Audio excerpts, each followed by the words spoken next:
Okay, yo. Oh, see, that's what I was afraid of. You gotta mind me. I'm updating stuff. Updating is always hard to work with, but I think we're gonna get there. I just need to ultimately move things where they're supposed to be. And I think we're still waiting on Pamela to join too. I was hoping we get Sarah as well, but I don't think Sarah's going to be here. Sarah has some things that she's trying to get knocked out today. So, yeah. All right. So here's the plan. We're going to be wrapping up what we were doing earlier. I am not sure what that looks like, but what I do know is that we've kind of got a solid plan. We're going to finish the Postgres stuff. We're going to do the MongoDB stuff. We're going to get all that moved over into our main repo, and then we're going to try to push all those updates to our branches and see what happens there. So with that being said, let's jump into it. I was doing some stuff, so I just got to make sure that my screens are fine. I was working on a video, which is why I have a different camera. Hooray for different camera. Let's get sharing.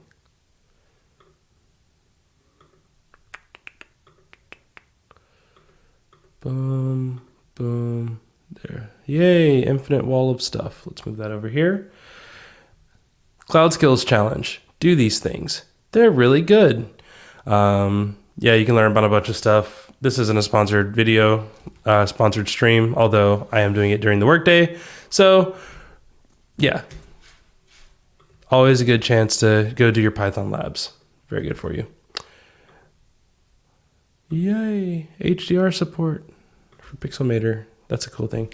All right, so now let's jump into here. Let's get Cookie Cutter Relic Cloud open. You're not Cookie Cutter Relic Cloud. Come on. Boom. So maybe we jump in where we left off. I want to say we were doing Flask, Postgres, Flexible. Was it App Service? Or was it ACA? I don't see ACA on here, so I'm guessing it was this one. All right, so we're going to jump in. We can move that, expand this a little bit. And let's look at, I think I got to change branches here. Update requirements path, main, manual craft update. I don't think it's any of these. Force checkout. Yep, those are fine. Okay, so you know what? We could just check GitHub and see what our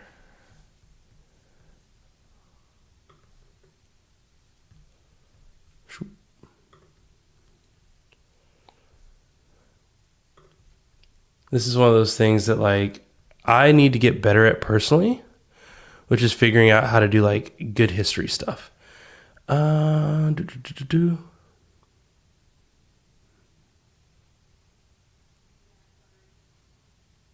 Interesting. Where were we? Did I not update these? Also, I need to be keeping an eye out because Pamela could be yelling at me trying to join in. Just popping in to say hi and you're enjoying the work. Keep them up. Hey, Mike, I appreciate that. Shout out to Mike. Which, Mike, if I remember correctly, you were streaming too, right? You're still streaming. Please tell me you're still streaming, right?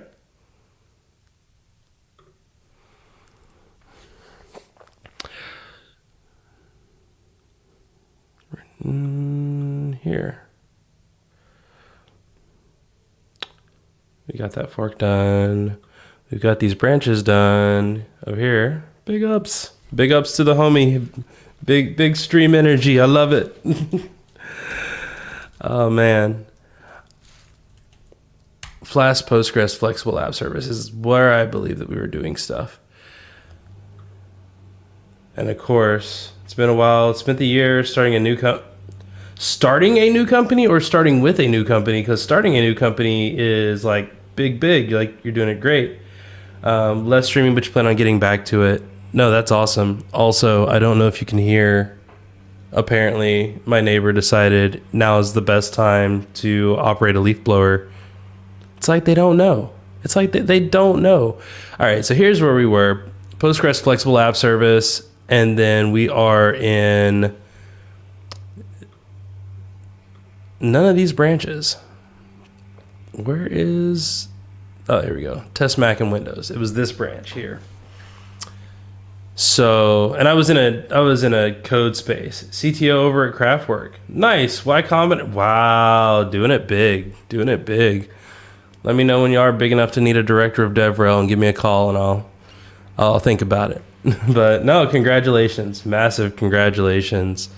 Let's see. Craftwork. What's Craftwork doing?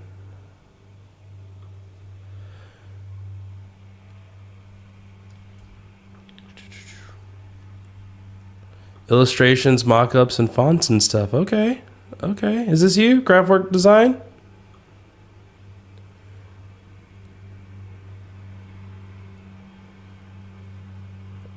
Lifetime. What? Lifetime access? Hold on. Is it free?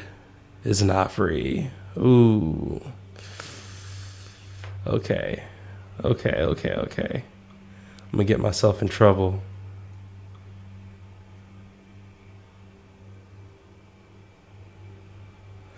Home painting. Okay, different Craftwork. Maybe the second one. Score 6 million? That y'all? You're doing 6 million? I see you. Okay. All right, well. Craftwork. The Craftwork brand is strong, my friend. That's what I'm hearing. I'm hearing that there's a lot of... You're not... Okay, so our amazing person helping with what we're doing, and to also help keep me on track, is trying to get into the stream. I could have sworn I gave you the link, so I'm not sure why you're not able to join, but I will give you another link. Oh, and I didn't give you the link. What happened there? Uh-oh. I gave someone a link. It's like the second day in a row where I've just like shared the link in the wrong place. Oh well. All right, so we're in the right spot now. We're in here. We're doing the thing. We're gonna have Pamela joining us in just a second. And I've gotta get my head screwed on right. All right, so we were in test. I heard the ding. Whoa, I see. You can't be heard yet. There you go. Hello. You've gone full holiday elf. Yeah. At least I matched. Hey. This is the second day I could have worn my YAML shirt and I didn't. I decided to go for the Docker community leader shirt. Still relevant. Still relevant, yeah. As we move further and further away from Docker in this project. Also, shout out to Ari, who gave me this shirt and was like, "Hey, you're a leader in the Docker community," and I was like, "Uh-huh." Yes, I am. Okay, wait. What? This isn't it. I'm confused. Is that the wrong? It says it was updated. I don't have anything to sync. I pulled from Origin. I'm having the hardest time just getting git testing on all OSs. Is that's the branch? I don't see that here. Am I in the right? Azure Flask Postgres Flexible App Service. Mm-hmm. This is Cookie. Oh, this is Cookie Cutter Relic Cloud. This isn't even the right one. Yeah. test Mac OS and Windows. Updated as of yesterday. Can you Oh, look at the workflow in there? Cruft update as of yesterday. Well, I mean, still, why would it?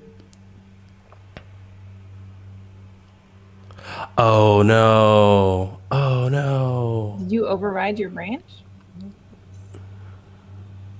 I'm not gonna say I didn't override the branch. Can you look at the history for the branch? That's what I was trying to. Come on.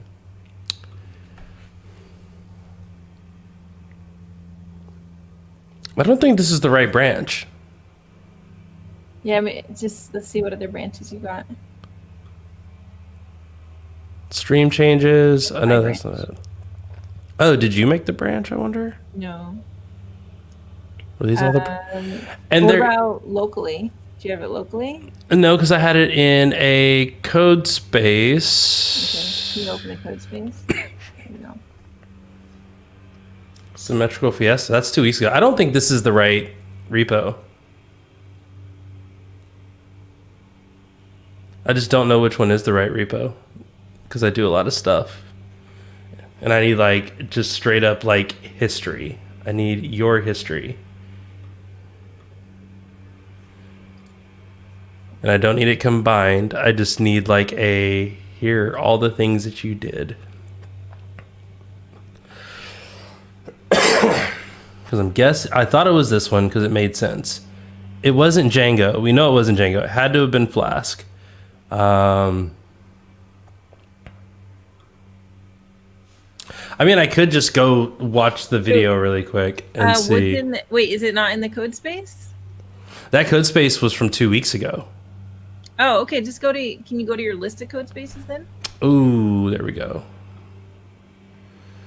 How do I do that? And just go /code spaces, right? Yes. Yep, you're right. Okay. Cosmos Postgres. 14 days ago. Last used 1 day ago. There we go. Jay and Pamela's GitHub action. Azure Flask sounds good. ACA. It was That ACA. sounds good. Yeah. It was the ACA one. That's why. I also just realized that I could have just did this and then gone code spaces, open code space in new window, and then when it prompted me, it probably would have given me the latest code space used 1 day ago. Wow. So we spent 12 minutes trying to figure out which project we were working on. Professional developers, folks. Professional developers. Okay, so we started moving some of the stuff over into Cookie Cutter Relic Cloud yesterday. And then we tried to do the thing, and then stuff started breaking, and we were like, whoa, that's not good. So, yeah. But I also wanted to show you the issue that we were running into yesterday as well. So you have this excludes here. Mm-hmm. This does not work. I don't know why it doesn't work, but it does not work. So the solution that we had was we were just going to take out, and we just can't test on ARM yet. I don't know why this doesn't work though. And I don't know if like, maybe it's because this is in a list and it's supposed to be in a singular, let me zoom in. Well, let me try to zoom in if it'll let me zoom in. It is not letting me zoom in. So yeah. Oh, there it goes. My computer's been running really slow today. Not sure why it's wanting to do that. So that's been one of the things that I've been actively trying to think about and like troubleshoot. Yeah, I'm just looking, my usual. I'm just going to look at examples of other people using exclude. Okay. So the one I'm looking at, it is not a list. It is just single values. So But then how would we exclude multiple? Do they show a list example in? they show a singular value. All include combinations are processed after exclude. This allows you to use include to add back combinations that were previously excluded. Okay. What if you did like exclude and then it's basically like a bulleted list. So we're going to do like exclude -os Mac OS latest large, Python version 3.10. I think we just have to do it multiple times. Okay. Yeah. I also was wondering about just doing an include on that and just saying include 311 and 312. Oh, yeah. I haven't looked into include. But I also don't know because it was saying that it could be a partial match. So if you excluded 3.x and then you included 3.1 or 3.1 star and then you excluded 3.1 star, maybe that would fix it. But I'm okay with trying either one. So I honestly. think you could do, if you just make that 3.8 and then you do like, basically like repeat that. I think we would repeat the whole thing. So dash OS and then Python version. It's not liking that. No, we need a dash OS. So copy and paste line 21 and put it above. Don't dash the Python version. Dash. Wait, what? Just dash the OS and then copy and paste the OS line. Gotcha. Okay, so you're saying basically it's like a bulleted list. I don't know how to talk about YAML, but it's like a bulleted list where each of them has 2 items. Yeah. Just do that and then do. That's gonna be 3.9 and the last one. Yeah.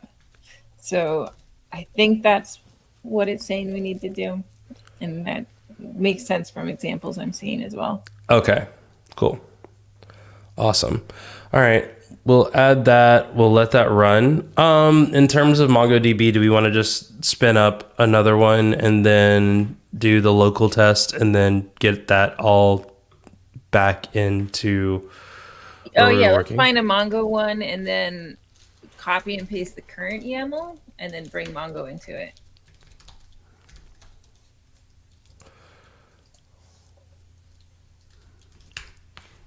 That should work. Yep. Okay. Yep. Did this get updated? Azure Container Apps. Yep. Close enough. All right. So I'm going to get a code space going. We got to create another branch.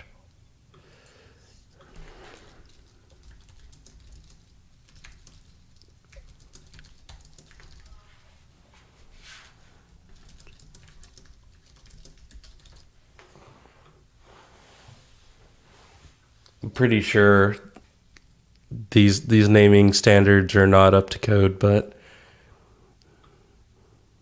Pamela and Jay do Mongo things to our GitHub action is yeah, that's I mean it's descriptive. People know what we're doing. I'm fine with creative branch names. I at Khan Academy, every single one of my branch names was some variation on my name. So like, Pamela Rama, Pamela Ding, Pamela Lima, Bam Bam, like just. Was there ever a what does the Pamela Fox say? There probably was, because I actually did perform in our talent show rendition of What Does the Fox Say? And I was, of course, the fox, because I don't actually have any other talent besides being a shouting pow pow pow pow pow pow pow. We have the children's book. I don't know if you've seen the children's book, but it's this it's this book with really surreal illustrations. That's solid. By this European illustrator. Yeah. Okay. I'm gonna push these lined excludes. We'll go with that. We'll see what that looks like. We'll push that. Eventually these logs will open up. Okay, yeah, they're doing things. And then when we were in Cookie Cutter Relic Cloud, our log here, which Sarah updated the CLI, nice. gave us some more logging stuff. Things were trying to run. It looks like things were running. Then it got to one and it was like, I don't think this exists. So yeah, I think we have most of the fix. The thing I'm worried about now is if we go and we add that new update, if it's gonna yell at us, if we're gonna get those rejection files again. Which I've also learned that some of those rejection files are just from rough, like where we didn't rough something. and then like it runs rough and then it like updates again, and then because it ran rough and updated again, it gets like a weird rejection thing. Those are tests. Those are not what we're looking for. This is what we're looking for. So with MongoDB, I think we have the same thing here. Trying to see. Not done yet. Okay. So we need to do those long excludes matrix. Oh wait, no, it was in here, right? Yeah, it was in the same level. And like last time, I'm just gonna copy and paste this. Yeah. Okay.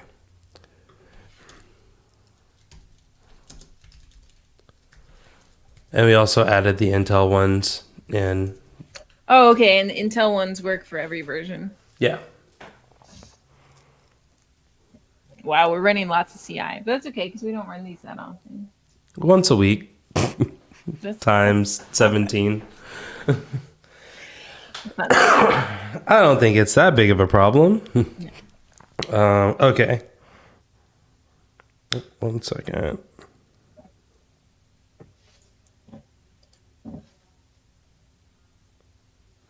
Ooh, awesome. Announcement stuff happened, which is cool. All right. So that's good. This is good. Let's go back to not this, not this.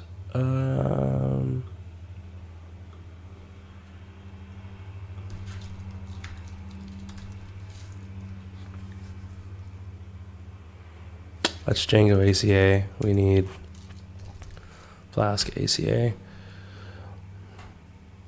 Check the PR. And then, just want to make sure that changes in there. That changes in there. Check marks. Okay, well, we can also see what's happening here. macOS latest ran everything. Extra large only ran those two. So it looks like we're good now. Nice. That fixes that. Sweet. We did a thing. The thing was done. Awesome. And then now we just need to go to here and do the same thing and test that. So that's going to be in test.yaml. Make it bigger? Absolutely. Oh, actually, yes and no, because I'm going to go here. I'm going to do this again. Code space, a new window. And we'll open that up. So you like opening code spaces locally? I never do that. I either do a dev container or I do a code space. I never do the code space, but on your desktop. I use keyboard shortcuts a lot. And keyboard shortcuts will fight between the browser and the code space window. So if I open them in VS Code, I don't have to fight with the browser. Oh, okay, yeah. Okay, so for this, oh, it's still loading apparently.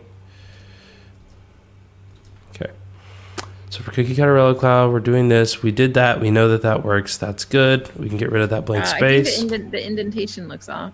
It does look off. Okay, making sure that looks right. Okay, and then for this, what we wound up doing is, I think that's not in the raw statement. That's outside the raw statement. So what we need to do here is, does the macOS latest runner include MongoDB? I think it doesn't include any of them. Yeah, I think they gave up on. We should probably file an issue and be like, are you going to add that stuff? But I'll go check. Okay.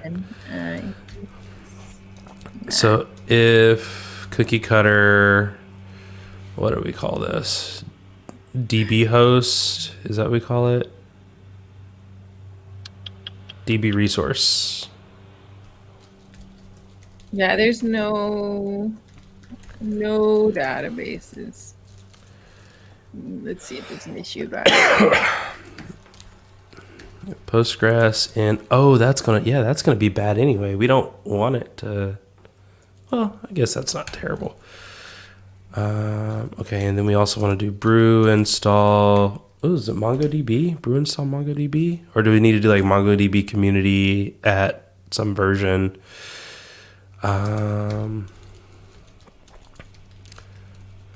Brew.sh is the command.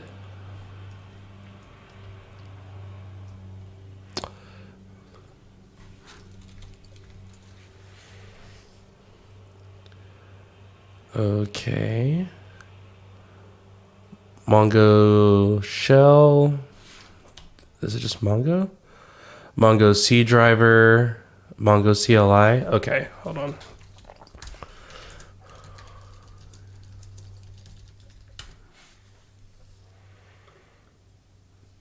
Community edition on macOS. Xcode select install. Brew tap MongoDB brew. And then brew install MongoDB community at whatever the version is. Okay.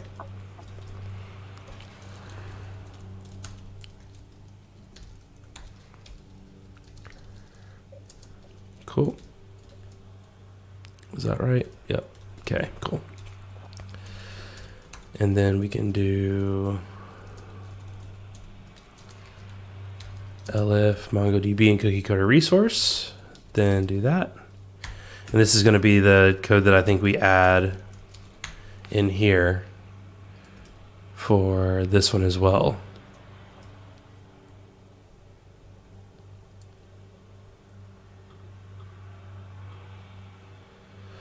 Okay, so that's the wrong one. We need this one, orange capybara. Capybara. Ooh, how did a rejection file get added into this? It's not good. We can clear that out. All right, so with this, we get rid of the services. We add Windows latest. We add Mac OS latest. And we add Mac OS latest extra large. Or was it Mac OS extra large latest? Yeah, I'm finding out the feature requests now to ask for it. They ask lots of questions for adding stuff to the images. So they ask like, how do you install the tool? How long does tool installation take? I mean, it takes as long as it does in the other ones, if not faster. Yeah. Like, what kind of question is that? Well, because they're asking, like, these are people wanting to... They're wanting to justify the decision to add it. It makes sense. And are you willing to submit a PR? I mean, if it's just brew install this, then yes. Otherwise, probably not. Okay, so this... Okay, we already have environment variables, so that's good. So I don't think we'll need these. I don't think we'll need the health options. And then everything else is kind of the same. We do need to find a configure MongoDB action. Oh, yeah. Which I can work on that.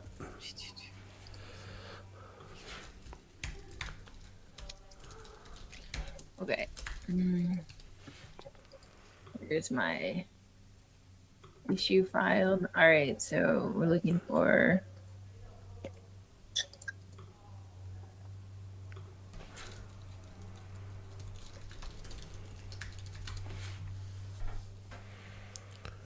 Where is the GitHub Actions marketplace. There we go. Let's start with Actions.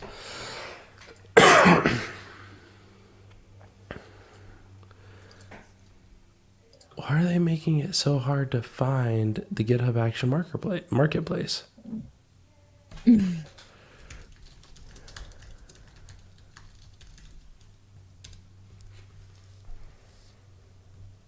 Marketplace, MongoDB, Actions, MongoDB Actions, start a server. There's that looks kind of 2 stars. Start a MongoDB.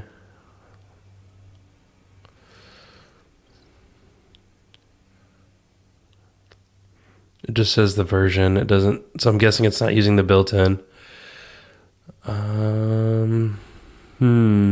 Cluster action, MongoDB in GitHub Actions. Oh, that's the same one. So what about this one that has 206 stars? The bottom right. MongoDB in GitHub Actions. Yeah. What is it? Isn't that the one that I was just in? You were in a fork, so I just want to see what this one does.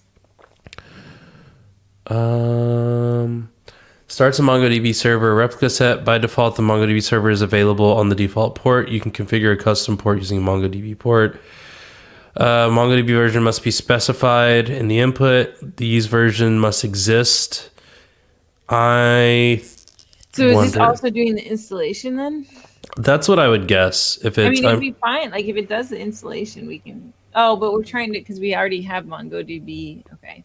Yeah. Well, I'm more. Do we know? Can we just look at what do we actually need to start up a Mongo server? To start it. So we've got it installed either because it's in the built-in or because we've installed it. So then we're trying to. Yeah, we're just trying to start it, right? What do we do in our other one? We load the Docker instance, and the Docker instance auto starts it. Oh, it does. Okay. Yeah, we don't have any specific steps in that. Let's see.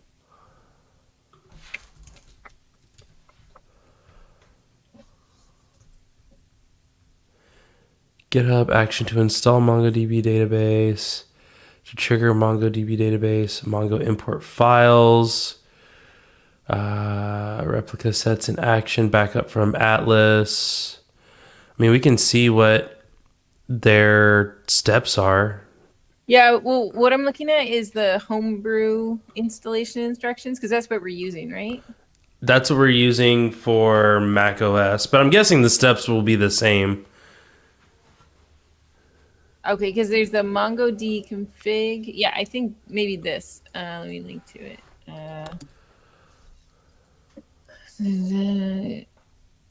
Start MongoDB.shell. That's putting a bunch of stuff in. Mongo version. Wait for MongoDB. Replica set. Oh, we also gotta. So that's an interesting issue. Is we may run into some issues because of the MongoDB version. Because of their interesting. Yeah, because we're not licensing stuff. We don't support we're supporting an earlier version, right? Yeah. So.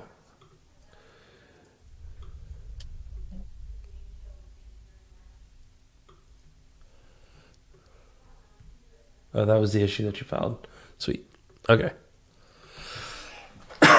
Start MongoDB. So yeah, just MongoD user, etc. Mongo conf. I think you can even do. You can pass this information in, so we can just run it as a command. Now, the other thing that I'm worried about is how does that work running in the background? I'm guessing it would just be running. Like, that's fine. Well, so right before that part of the wiki, if you go up, it says run MongoD as a service, but that's using Brew services. Yeah. So I guess it must be running in the background because it also has instructions for how to shut it down, to shut down MongoDB. Yeah, so I guess it does run in the background, right? Because then it has instructions for how to shut down. Yeah. Okay. So, and also we just need to change whatever. I think we did like 7. We just need to change this to 5. Um,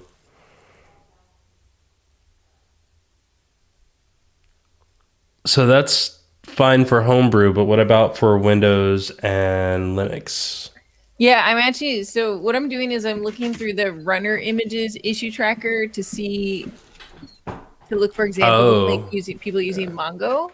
that makes So I sense. did find an example of somebody using it on Windows. And Windows, they do net start MongoDB. So that might be way to do it in Windows. Um, I just linked to it in the private chat window. Let me see if there's other Mongo start.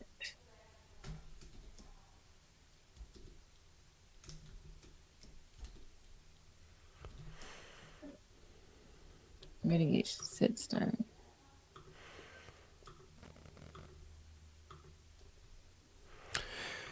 I wonder if there's a way to look in. Oh, wait, we don't need to start it in the other ones. We only need to start it in the macOS one. Oh, wait, maybe we do. Oh, what version of MongoDB is it running in the default ones? Let's see. So maybe we do want to just use that one extension, but I'm also wondering if that one extension, Is it going to work on Windows? It's not going to work on Windows. yeah. Let me look at the versions. Okay. Windows. Are we using Windows 2022? I guess Yes. yeah. Whatever the So latest is. MongoDB version is 5.0.23.0. Does that work for us? 5.0 should work. Okay. Yeah. And then that's on Windows. And then let me check. Ubuntu is going to run Mongo. Mongo? Mongo. Where's Mongo? Where'd you go, Mongo? I'm like fighting with my computer right now. It is not wanting to interact. Like my mouse is just like, no, I don't feel like it. Mongo. Okay, well, one version of Ubuntu has Mongo 5.0.23, and then the other version of Ubuntu doesn't have Mongo. We may just be better off just going with the extension. It's weird because I feel like it's the latest version doesn't have Mongo. Why would the latest version of Ubuntu not have Mongo? Why would they remove Mongo?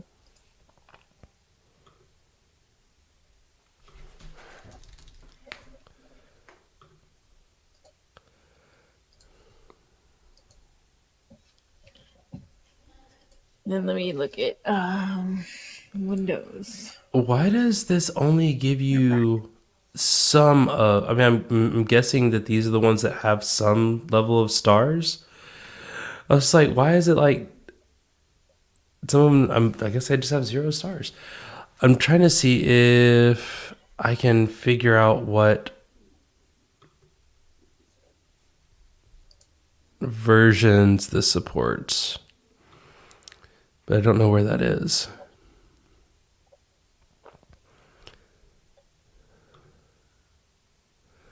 Supercharged MongoDB action. That's for the store, I'm guessing. Action.yaml. That's what we looked at before. MongoDB version, branding database, color green. Oh, that's just the icon and stuff. Action types. Okay.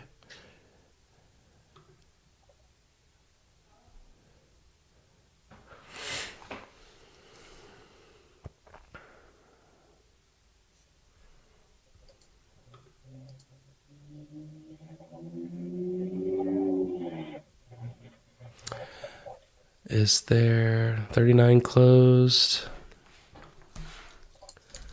We're just going to do Windows. Would you be interested in a Windows version?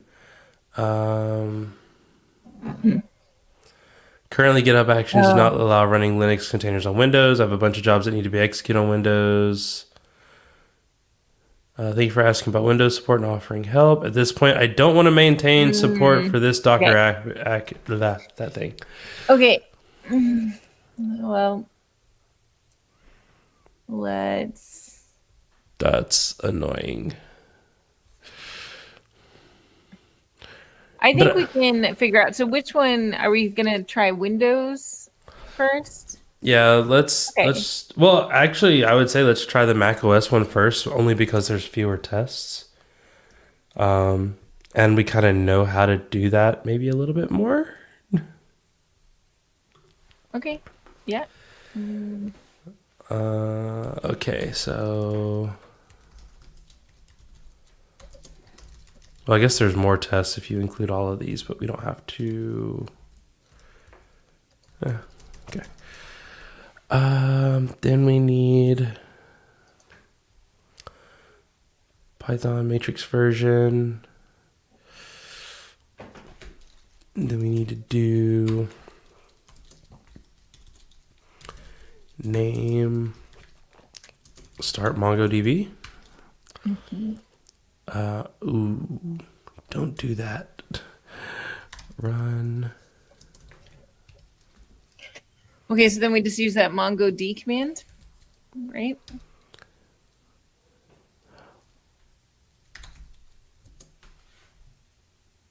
Yeah. Well, we have these environment variables, so I'm wondering, will MongoDB automatically detect these environment variables and run with them? Well, it wouldn't. It certainly wouldn't detect those ones because those are all the way down there and only used for that step. But I also don't know if that. So let's see, Mongo. Once you add those environment variables, they're always there, right? I don't know. I mean, I can put them in both places. Do those match the variables that Mongo expects? Because these are the ones that we've specified for our app. Yeah, but those were based on the Docker build. I mean, we can see what that looked like in the Docker build. Docker build had variables, MongoDB CLI. Okay, so we had MongoDB. Oh, yeah, I guess you're correct. That would be different. So we need to do MongoDB init root these environment variables. Oh, okay. Where did you find those? That's what we had before. Okay, but that was for the Docker image, which isn't necessarily the same as just the MongoD CLI. Because I'm looking at their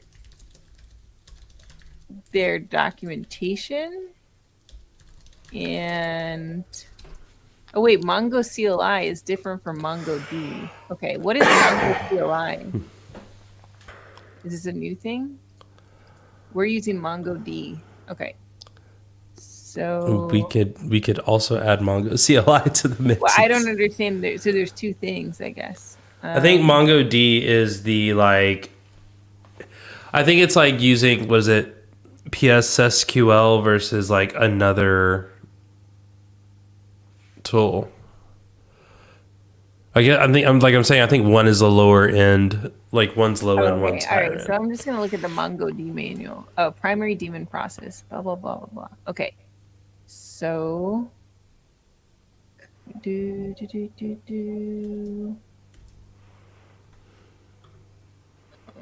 core options, config, Atlas, Ops Manager, config, quick start. Oh, these are okay. So you can specify the port. Like -- port is just an argument. -- bind IP is an argument as well. Let me see if there's a like username and password.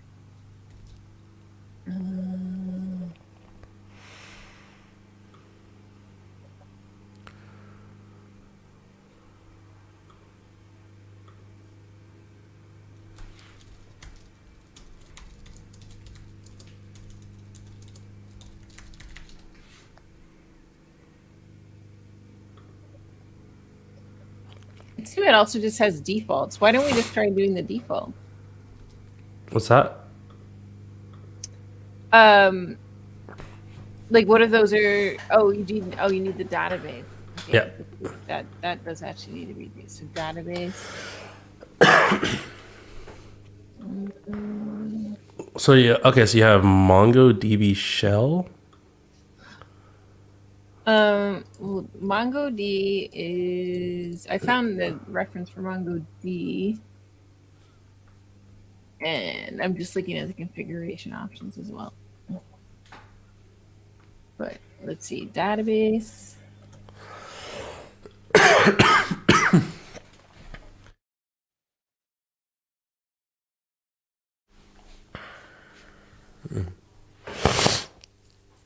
Sorry. Sniffles. Yeah.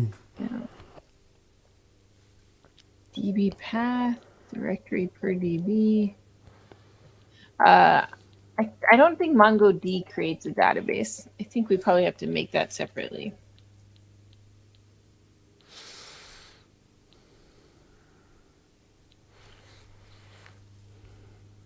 There's no initial database. Initial sync. Yeah.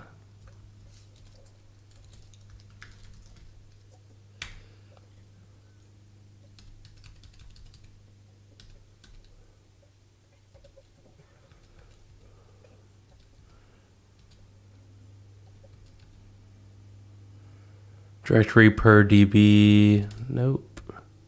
Storage engine. Nope. Okay. And let's see. Configuration file. Oh, connection strings.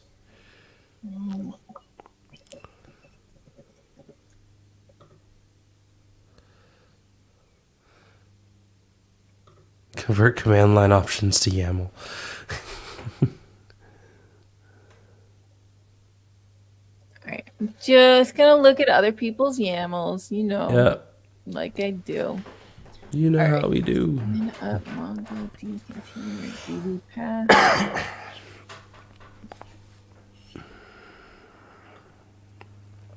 I was trying to see what the configuration file options are to see if there's like a actual... Yeah, I looked at that as well.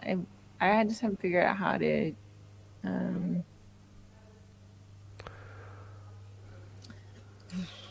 make a database.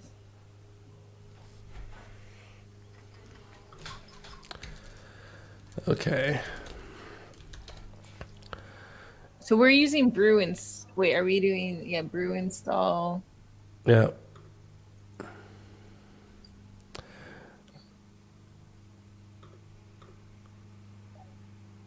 It's so weird that like even like the MongoDB CLI, it's like all of this stuff is based on Atlas and everything else, which I mean, again, that's their product. But I'm also confused as to why, because like the Docker instance, oh wait, why are we not just checking the Docker instance? Yeah, we can do that. So what are we installing MongoDB? Oh, the Docker image. Yeah. Okay. Well, so we could just do the brew services start thing, but that would only work when we use brew.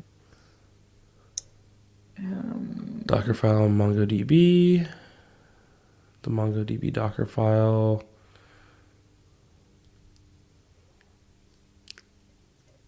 Docker file MongoDB for Docker's automated build published to public Docker Hub registry. Cool.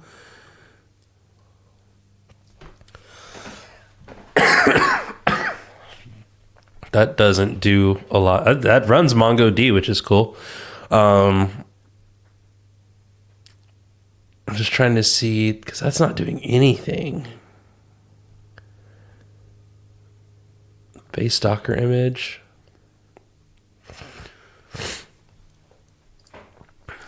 Set environment variables. Command bash.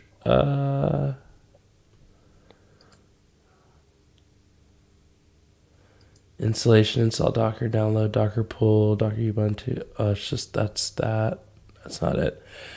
Install Docker, download automated build.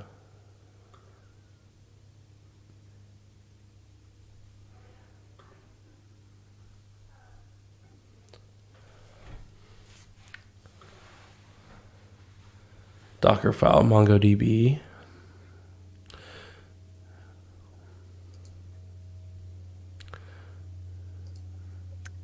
The examples I'm looking at, when people do brew install of MongoDB, they then also do the brew services start MongoDB community. But we can only do that when we're doing brew. But if we're on Mac, I mean, we should be able to just use brew on Mac.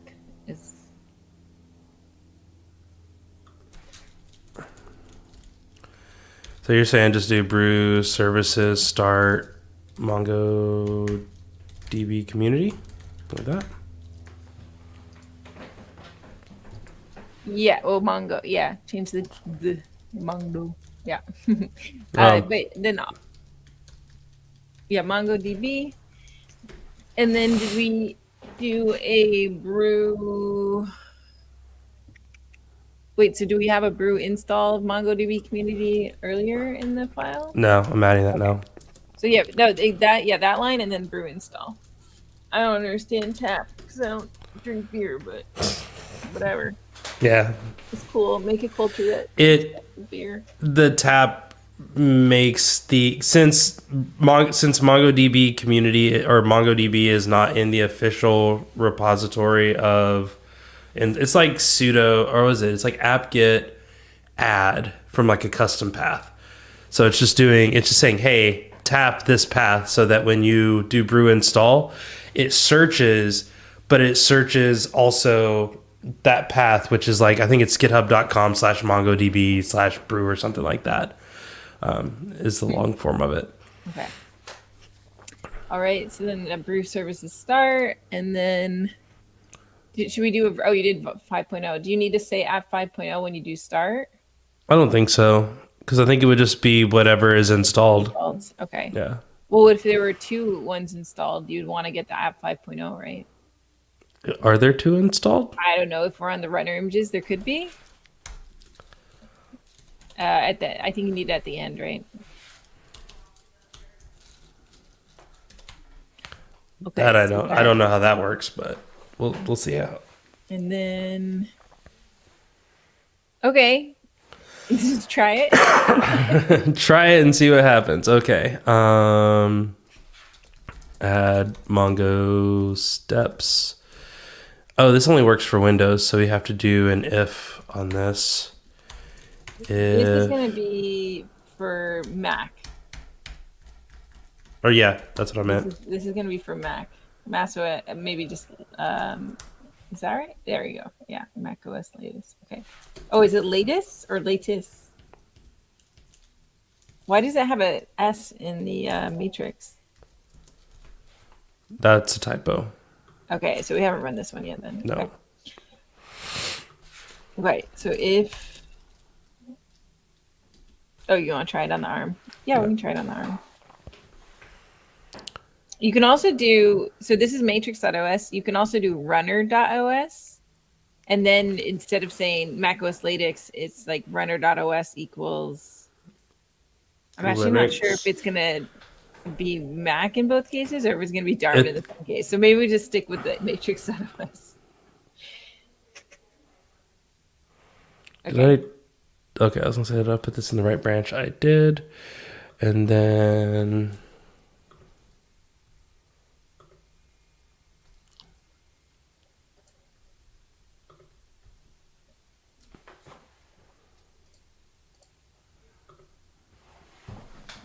I mean, that's wrong, but...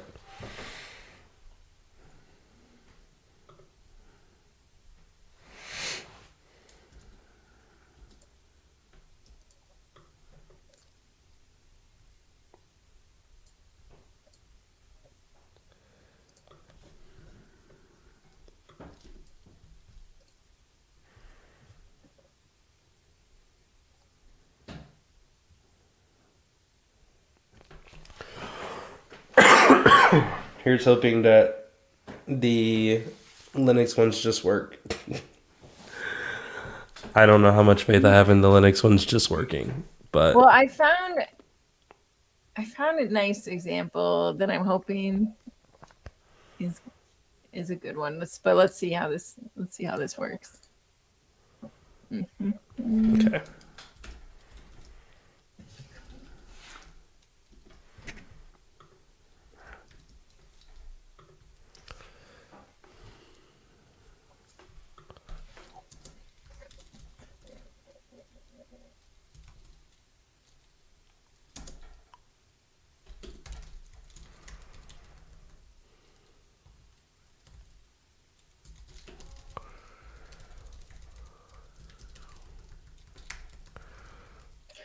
Isn't it going to be like separate steps for Mac versus Windows?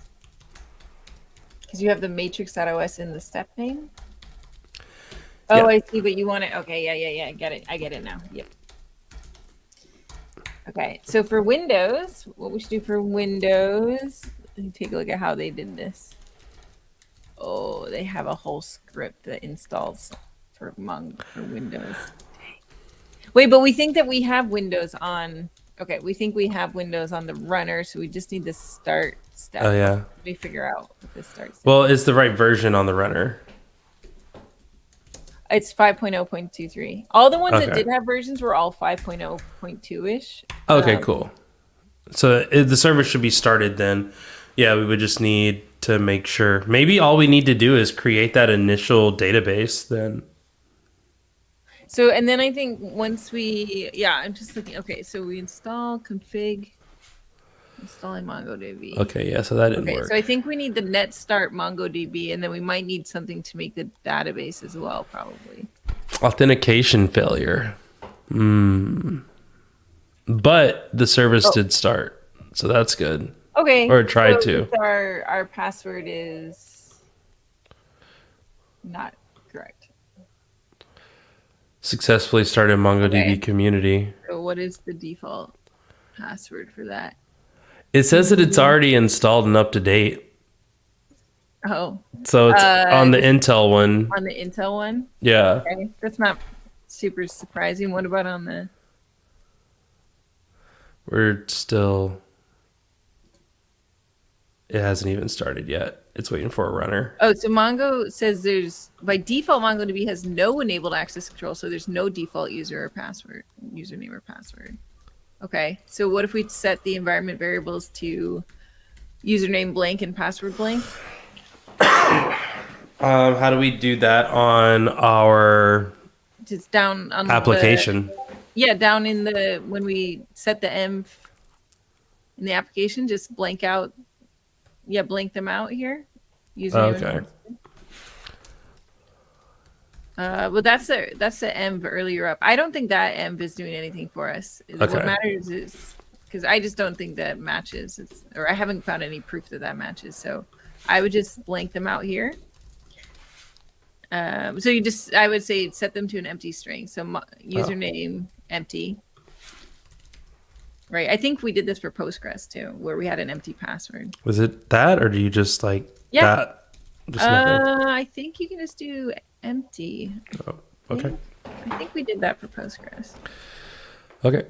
Okay, it's doing stuff. I'm guessing let's see. That's already passed. That's in the yeah. So let's see how so that did have to install. Yeah. For the ARM. Okay. Tap brew Mongo, tapping. Did we successfully start MongoDB? Okay, so it started. And then I'm guessing it probably ran into the same authentication error spot. Yep, authentication failed.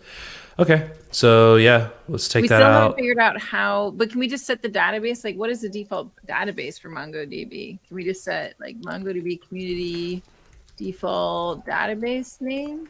What is it? Where do I find my DB name?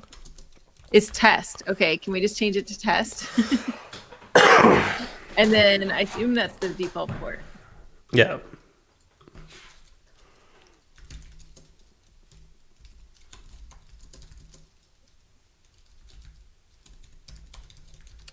Okay. And I actually have a meeting now. Okay. So Wait, let me link you the example I was looking at that looked kind of that I was kind of copying. um,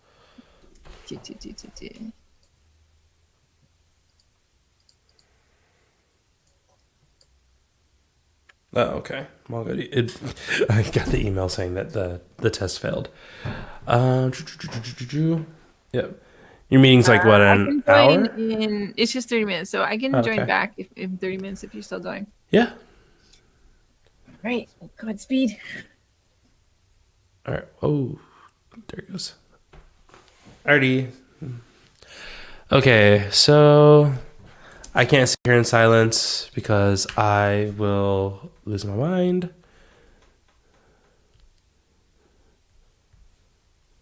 So give me 1 second.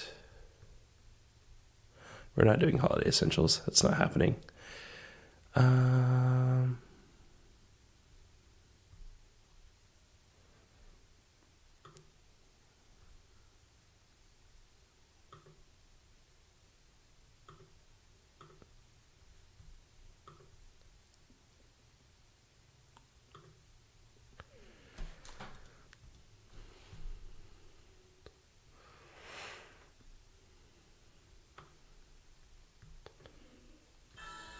Nope. Why is it not in?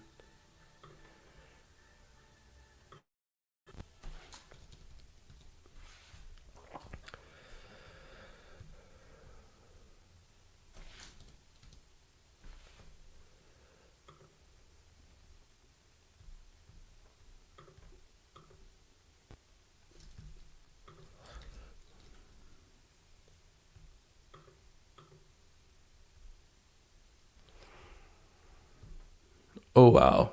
Those failed quick. Why'd those fail so quick? My goodness. Okay. Invalid URI. The empty string is not a valid username. Okay. So we know that now. Oh, no. But that's so much more complicated. Because that means that we would have to... That means we would wind up needing to... Also, that didn't work. Which is kind of funny that didn't work. A couple of things first. I should probably put the actual $ in there. And then Epidemic Sound is on, but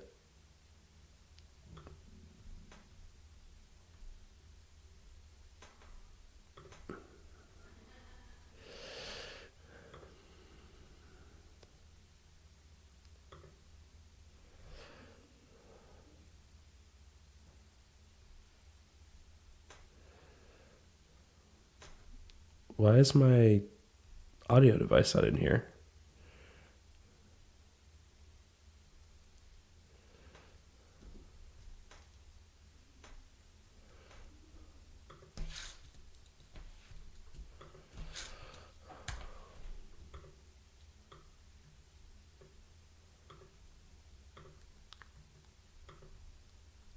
Oh, because it's already in there. That's why. Okay. Then we jump back in. We change audio to...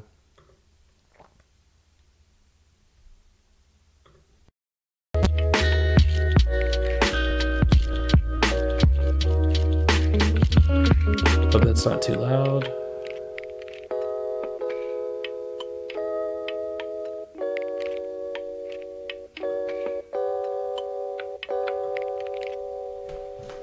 Okay.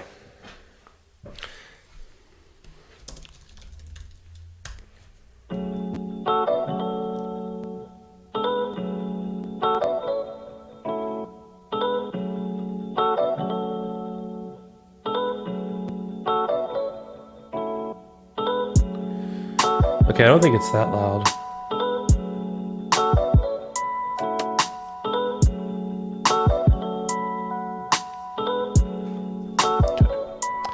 And of course we can turn it down some more if we need to. Cool. All right, let's get out of there. Back to this. Okay, so we now have a few things that we want to fix. We want to make sure that our name. Come on, there we go. Okay, we'll make sure that our steps. Okay, let's do that.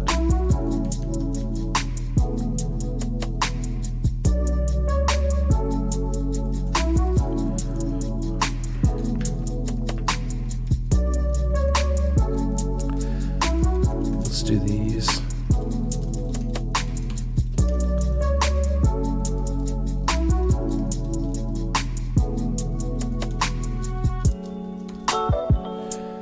Yeah. Okay, so we've got that. Oh, we don't actually need that. Probably could have caused issues anyway. All right, so this brew tab worked, but it didn't like that we didn't pass a username and a password in. I'm guessing that's because we actually passed them in.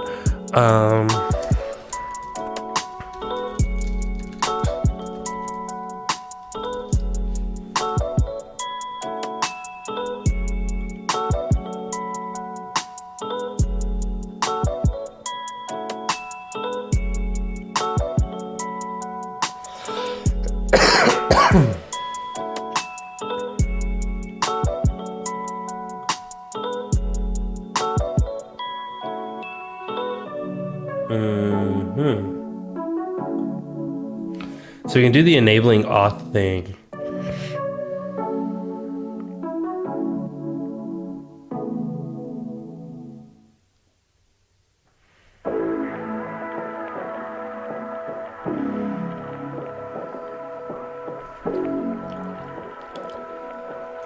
Keep forgetting y'all can't see what I'm typing in here. Okay. So MongoDB port without access control. Open a terminal, run the following as the MongoD user. The MongoD instance in the tutorial support this. This assumes the directory exists in the default path. Okay.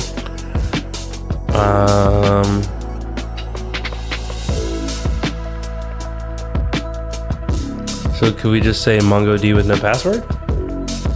I'm guessing MongoD with no password does not work. But what I'm wondering is if there's a way to pass this authentication in as a file.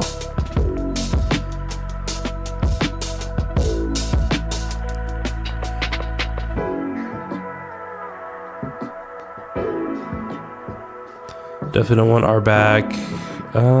Appendix, charting, storage, reference, release notes. Oh, get out of here. 5.0. Okay.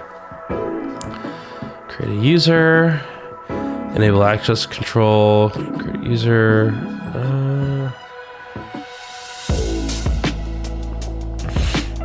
Yeah, like I said, I think a part of this is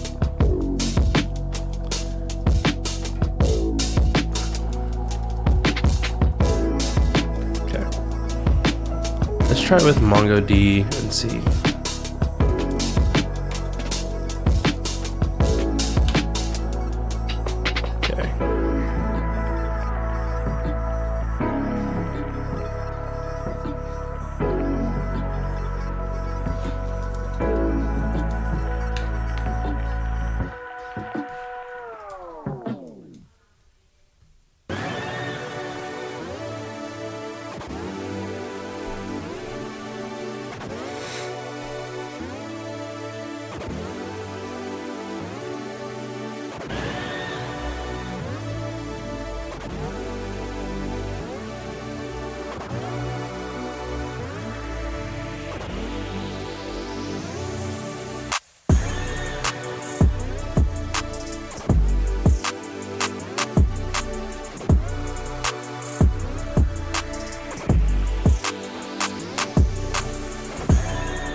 Uh-oh. It's latest. Yeah, latest is fine. We're hoping that these are already built. Mongo engine required. Cannot connect to database default. A password is required.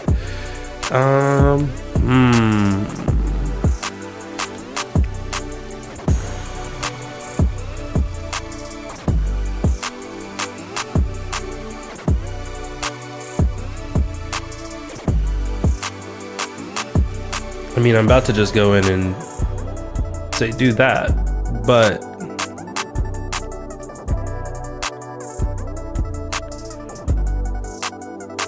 I was kind of hoping there was a way to go in without, to like basically to say like log in and then run this command, because then we could just run that command. This is where if anyone in the chat has MongoDB knowledge, that would be fantastic. DB auth.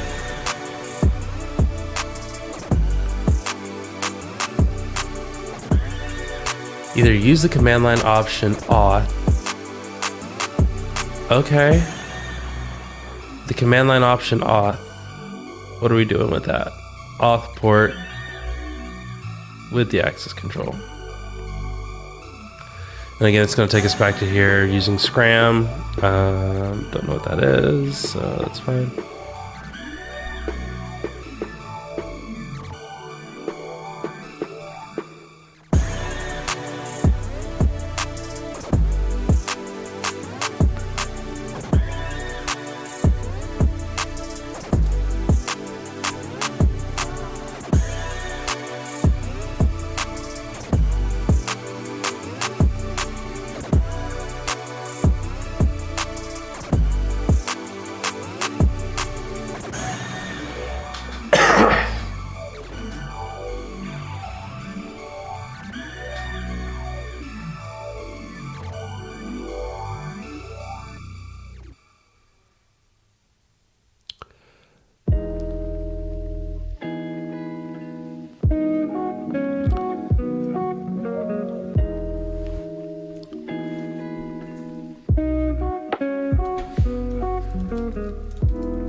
Using Mongo shell, switch to any admin database.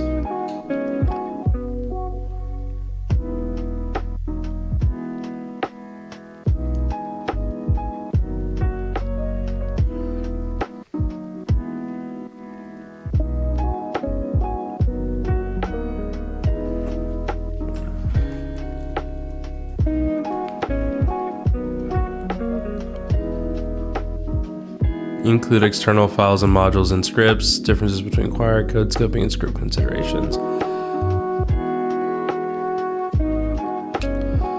Local files, require built-in module. So yeah, this is what I'm trying to do, something like this. So this is what, just a JS file? To load and execute the employee to text file JS, run the following command from Mongo shell.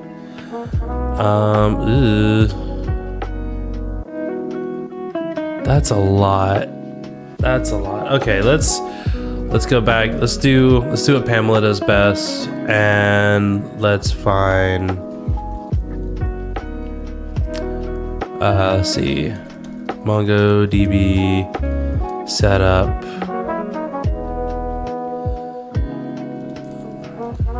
Oh, what does she do? Is it path?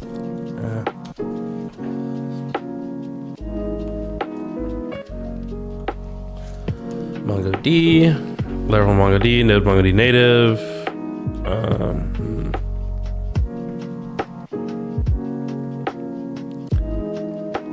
Advanced number, stars, date, publish. Come on, advanced search. In this path, .github.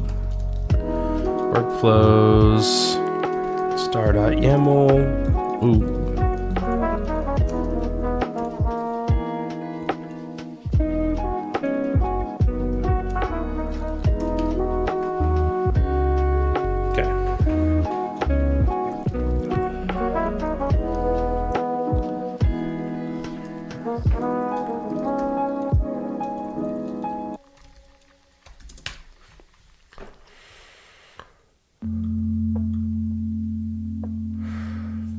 Okay.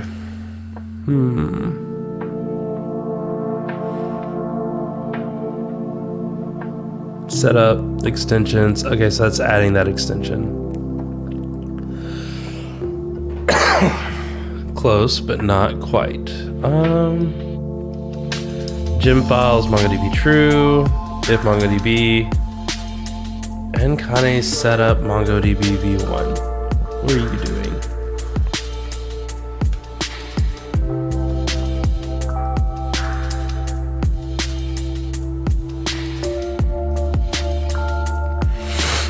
Works on Linux, Mac, and Windows. Let's go. Okay. How does this only have 13 stars? What are you doing? And it fixes macOS 13? What? Supports different versions. Use it as a step to your workflow with MongoDB version. The default is version 5, except for on the latest one here. And I wonder if that's a support thing. And you can do different Mongo versions. Ooh, clean. MongoDB version 2204 isn't supported for this. Interesting. Oh, also. Like what? Hold on. What we gotta do? What's this doing?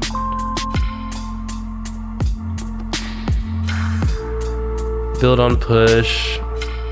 Mongo shell, DB eval version, service.yaml. Oh, it's just running the service. How's he running this service on Windows? Interesting. Index.js. Okay, run command. Default version of image equals Ubuntu 22 is 6.0, otherwise it's 5.0. That makes sense. Mongo version's not supported. Then throw an error. Brew install MongoDB community if image brew tap. Remove previous version by unlinking. This is interesting. I'm kind of like excited to see how they're doing this. Not to say that I would want to run it like it's having the version 5.0 problem on image 22 is interesting, and I wonder if that's just like it's broken. And if it's broken, like that's interesting. But what I'm noticing here is I don't see any type of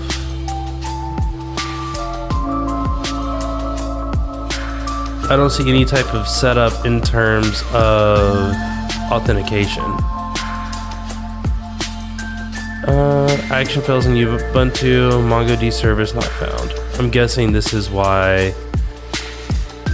Upgraded unit to 22 builds fail following error. It won't. According to Actions Runner, consequence of MongoDB not being installed on Ubuntu anymore. GitHub Actions stated this is a won't fix on their side. That's also interesting. The workaround described here seems very messy. Close is completed. Looks like there's now a package for Ubuntu 22. Unfortunately, this still fails with the action version. Looks like you're trying to use version 5, which isn't supported. Only 6.0 is supported. Okay, so if I'm reading this correctly, which I may not be, by default, Mongo 5 is not supported in Ubuntu 22.0 from last year. This is interesting because this might be a thing that we have as another issue. This action doesn't support Mongo 6 for Windows. Okay, I'm also still really confused on why there's no like authentication start here. Versioning system no longer starts on Windows by default.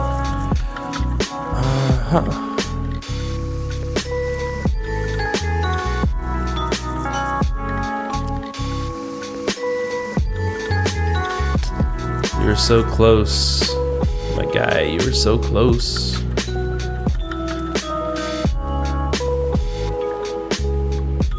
But yeah, like there's no setup in these, which to me is interesting. Probably should have looked at that too and noticed that. Actually, let's see. Can we add that? Can we add password? Accept EULA equals yes. Azure SQL.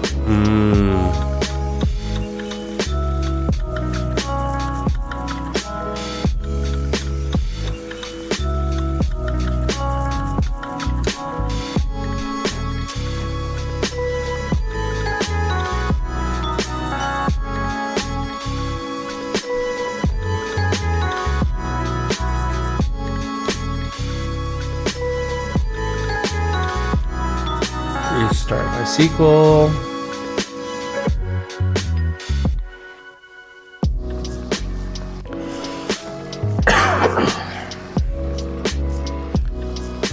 Okay.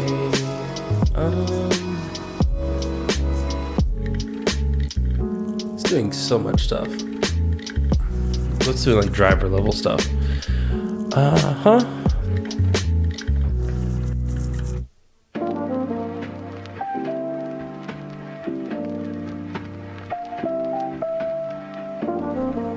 Okay, let's try this. Auth.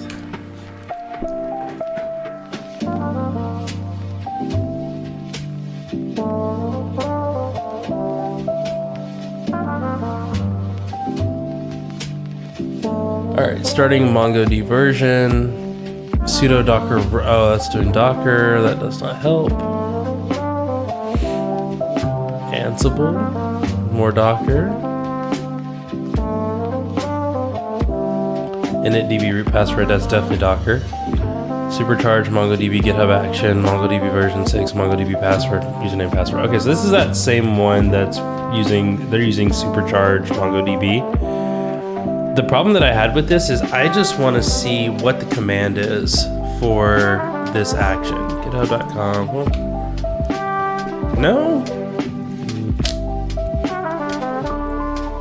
Supercharge. MongoDB. Like, what are the commands that are doing this? Start MongoDB.sh. MongoDB user password. Missing MongoDB version, required MongoDB version, Mongo client.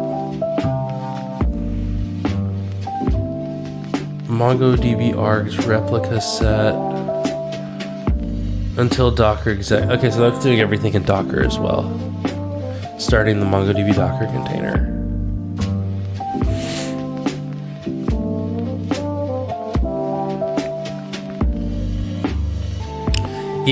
Eval is the thing that I was trying to find. Eval does all the stuff. So then you can just give it the authentication that you're looking for. Okay.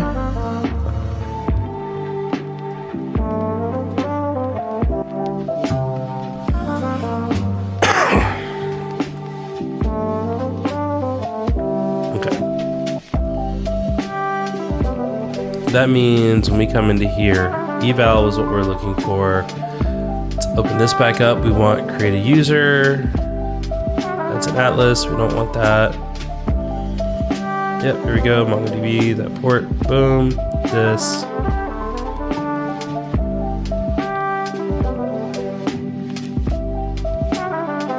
Now, can we pass all that into here?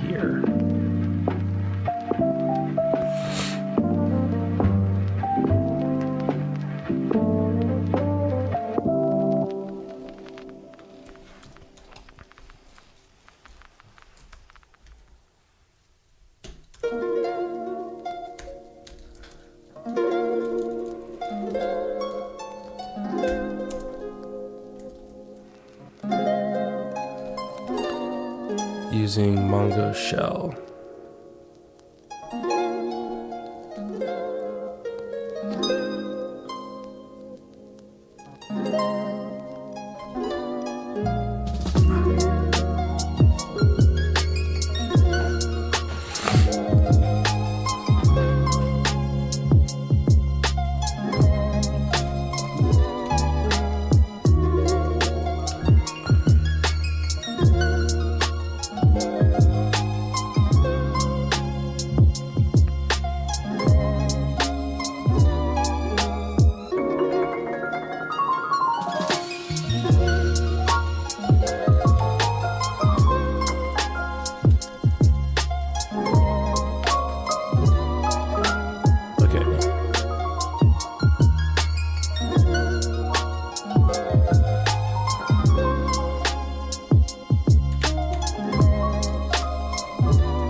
Yeah.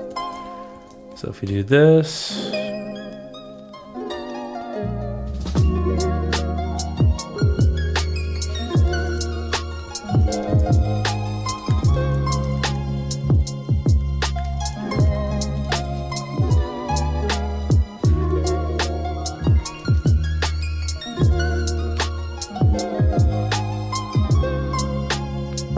Okay, so that allows us to do that. Then we come down here, we replace that. And does this work?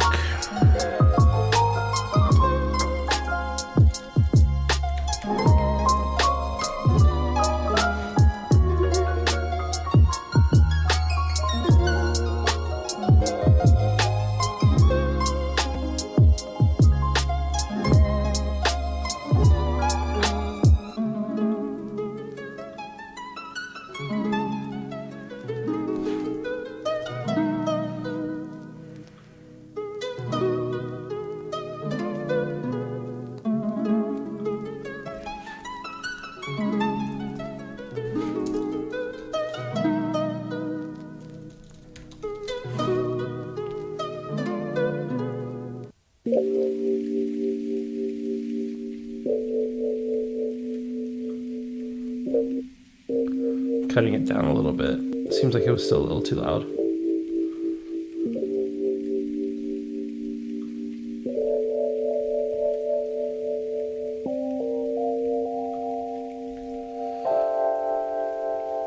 Okay.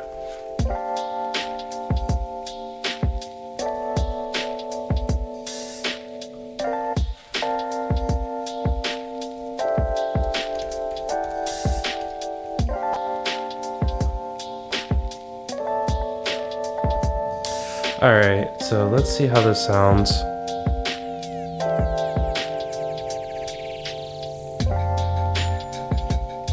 It's still really loud. I'm kind of confused as to why it's still so loud. Let me do this.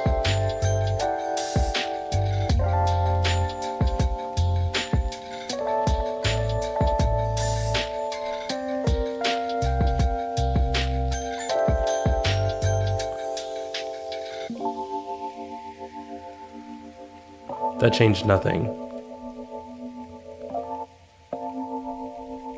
Like, it sounds nice. Oh wait, or did it? I can't tell because I have it both playing in my ear.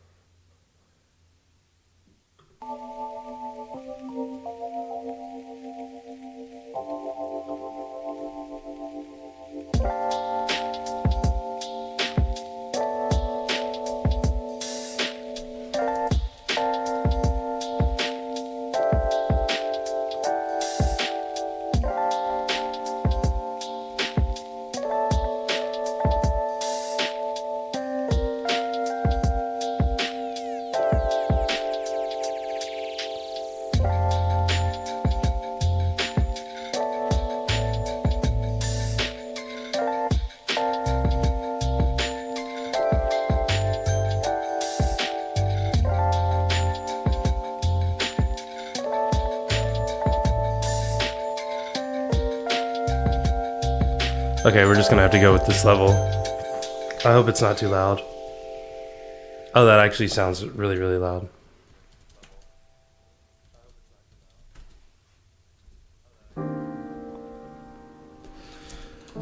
Okay.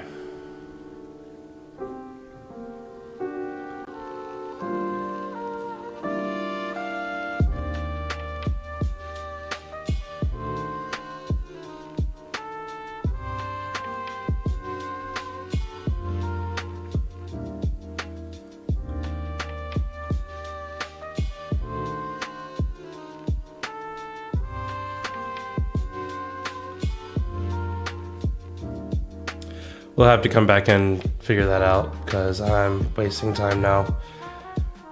Wasting time troubleshooting it. If it's too loud, tell me. Otherwise, I can turn it off too.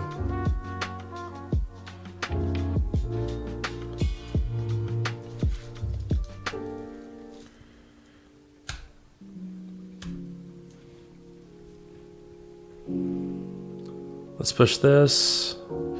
And then, what's up, Aaron? I sent you a message. I don't think you understood the question.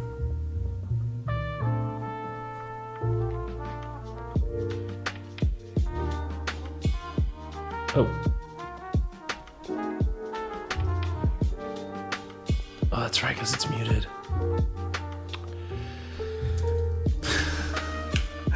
I gotta stop. Oh, wait, what? Why can't I hear? What? Oh, because it's muted in the system.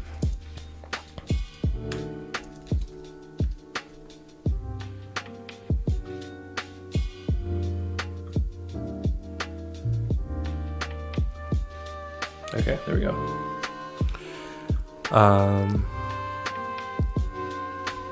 All right, so what we're trying now is we're just directly passing in. That was 38 minutes ago. Seems like I didn't sync. I did sync. Why? What? Oh, opened 38 minutes ago. Yeah, no, recently just ran. Okay, these are failing. My wonder with this is that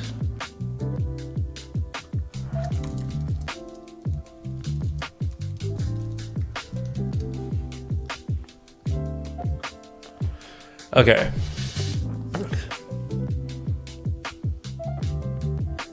Oh, I never added the password back. Yeah, I mean, it didn't yell.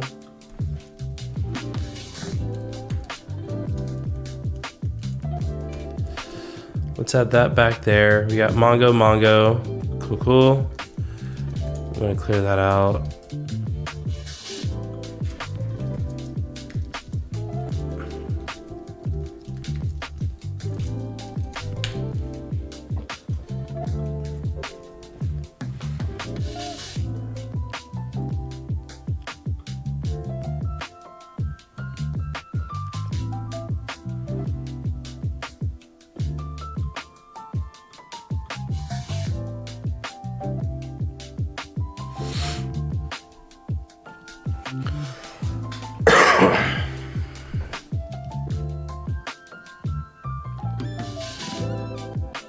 Okay.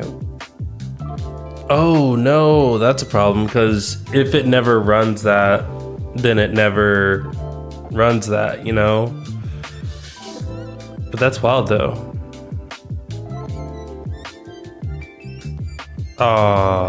Okay, so the inline command did not work.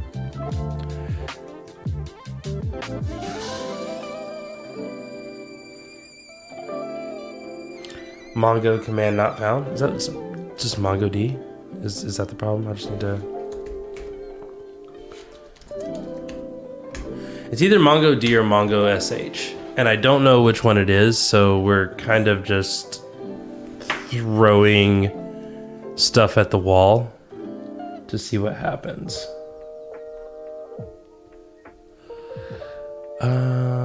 These should all get canceled. What are you doing?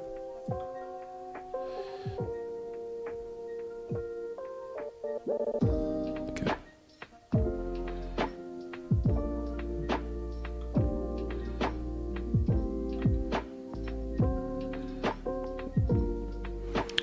I'm trying to remember which ones actually run. I think it's this one. The other ones are gonna fail. So you just want to see if MongoD works. MongoD does not work. Okay, so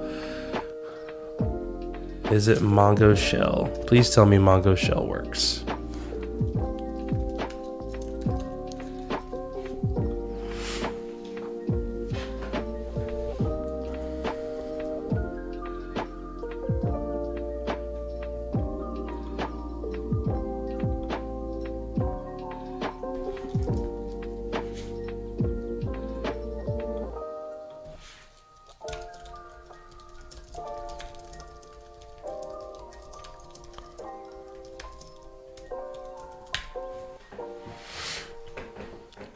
I do think Pamela's actually going to be coming back in a bit.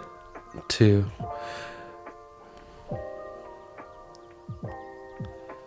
Yo, that felt quick.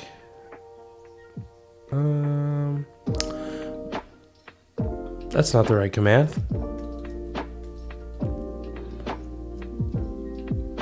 Sync changes, come on now. Rookie mistakes, you gotta sync those changes.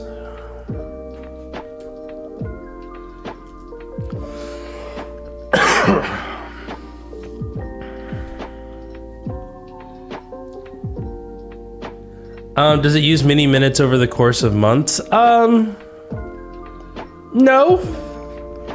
He said not having to pay the bill for how many minutes it uses. I don't think it does. Also, I don't know. I actually don't know how much it uses or not. Yeah, there is that whole like we're just throwing everything at it. Okay, well we actually got input this time. That's good. Cancel. We'll stop those now. Give ourselves some options here. Interesting. Okay, Mongo shell options, doing a thing. Parsing command line, unrecognized option, eval.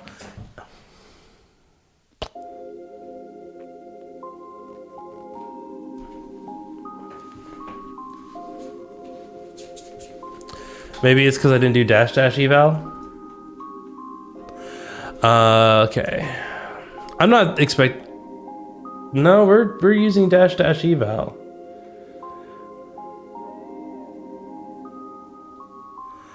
I will say that I have never gotten a naughtygram from them that says you've used a lot.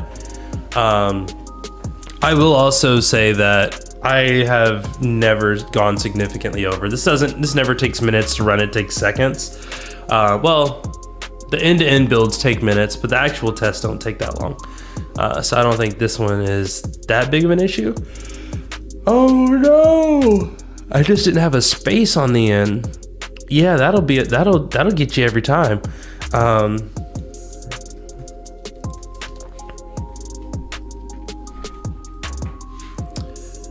Okay.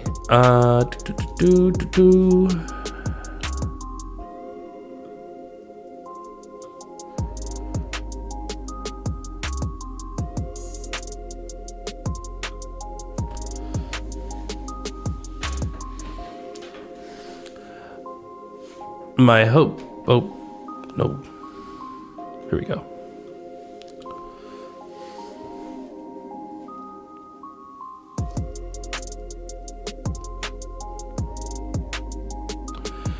So just to kind of catch you up with what the problem that we're having is. So this is for Awesome AZD. We ran into this issue where someone testing connection refused. Okay, one of the people who is doing QA to make sure that this works before we put it on aka.ms/awesomeazd, they were having a problem with it running on Windows. And they're basically saying, hey, we can't, and we couldn't replicate it. So we were like, well, we have all these other systems. When we went to GitHub Universe, they were like, honestly, if you wanted to work on multiple systems, you kind of gotta extract a lot of the complexity.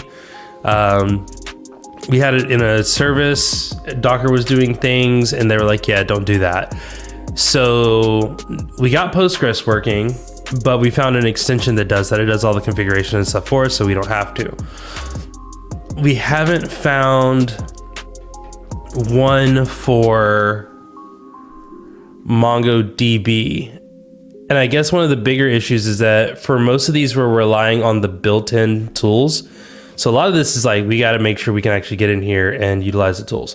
But what I'm happy about with this is we got a connection refused, which is something. That means that we actually were able to connect.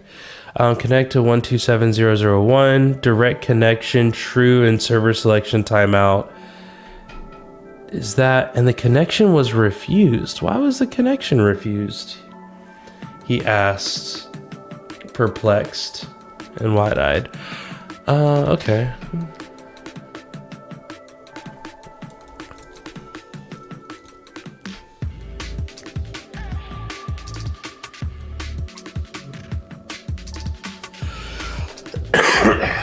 You have to install it. Yeah, we did that.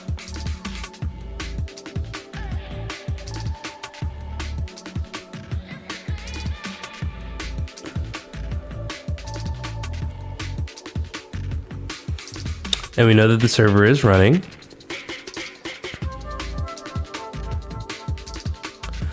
The auth source admin is what did it. Sudo server. It's interesting that using local tools during the build pipeline, even as macOS, I typically have this in a container. And we probably don't have a Docker on the GitHub Action Runner. So yeah, we were using containers for this. The problem is that the container is yelling, like apparently the containers don't work on the Windows builds. The Mac build, like we're more trying to find what is the one way that works on all the platforms. Like we don't want to have like containers built on 3 of them or on 2 of them and then have a manual build on the 4th. We would just rather manually build all of them, especially if we can do it in a single command. If the commands are always the same except for like one minor step, that's fine. That said, I am really interested in what I'm guessing here, because this should work. Yeah, fun problem. Fun, we say.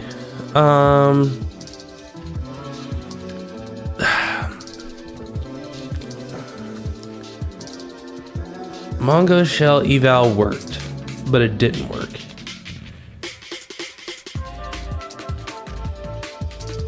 And why didn't it work is the other question. I mean, wait a minute. I wonder if the kitchen sink is in here. No, it's not. Okay.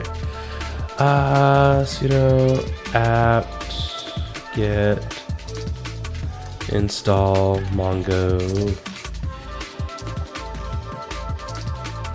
Wait a minute.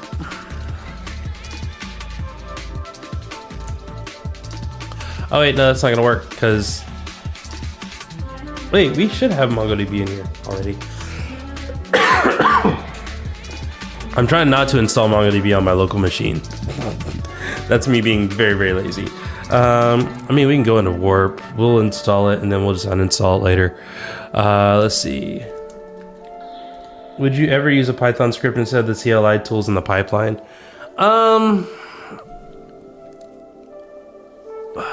That's a good question. I would say I'd rather not.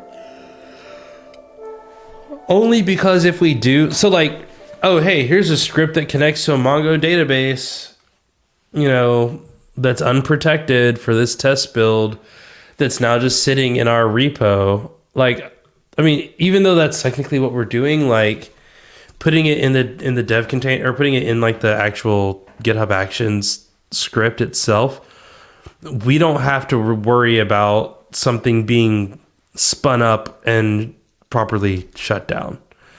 MongoD.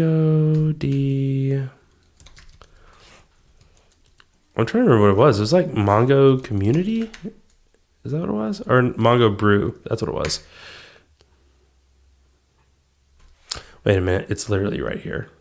It's MongoDB Brew. Let's just do that. Nope. Nope.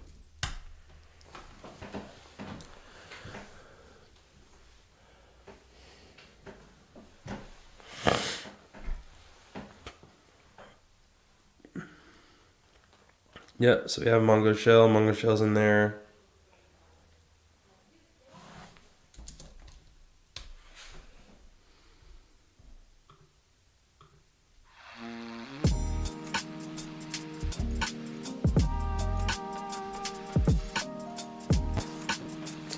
Pamela's back. Okay, wait, Pamela's back. Hold on. I gotta turn off my music. Because I know Pamela. I was thinking that if I was doing a stream on my own, it totally makes sense to have music because then you could be like jamming out to the music. I can just not talk. Right, exactly. Right. It makes so much sense when you're streaming on your own.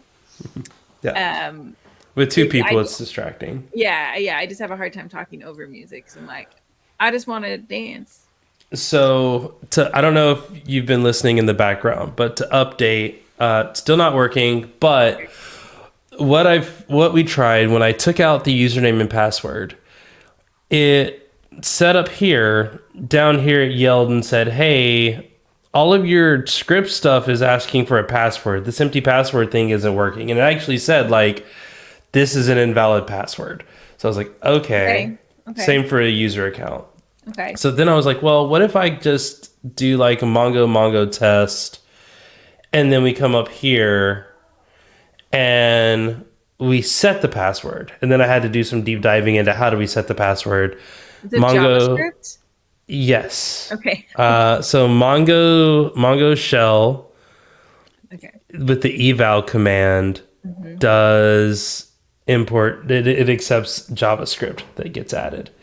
So right now I'm just kind of like hammering the GitHub action to see like, hey, I'm not expecting you to work, but can you at least give me a reason to why it didn't work? Oh, interesting.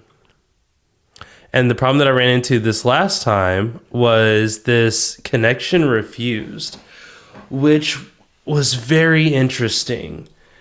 It's like, why would the connection be refused? So at this point, I'm now going onto my local machine and installing MongoDB locally. And then I'm going to just try the exact same command, which had I realized that, I probably should have just did that to start with. Right, because we're doing a Mac OS script, so. Exactly. And the whole idea is that if Mongo Shell is built in, because it's built in with the brew install MongoD, I'm guessing it's also built in with all of the other installations. If we can just pass in a script that says, here's username, here's password, now we don't have to change anything, that should work across all of the platforms, because then we're just making the configuration inside of Mongo itself. So that's the hope, but I don't know how well that's going to go. But now I'm just waiting.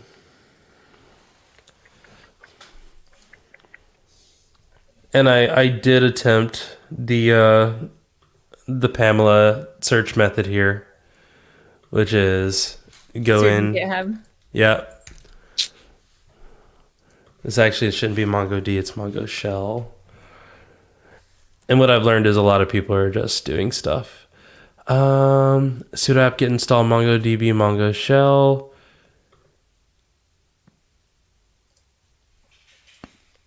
I did almost find. I found an extension that was like, yeah, you can get MongoDB up and running on Windows, Mac, and Linux, and I was like, yes, and it does zero setup. It just ensures that all the services are running, and I was like, why are there like no stars on this? And I was like, oh, that's why, because this, I don't know how necessary this is. I think what we've realized is that most people don't run their tests on Mac or Windows, which makes sense because most servers are deployed on Linux boxes. Mm-hmm. But we're trying to make sure people can, run these things locally on their machines. It's but isn't it shocking that this is so hard? Yes. That's the trueness there.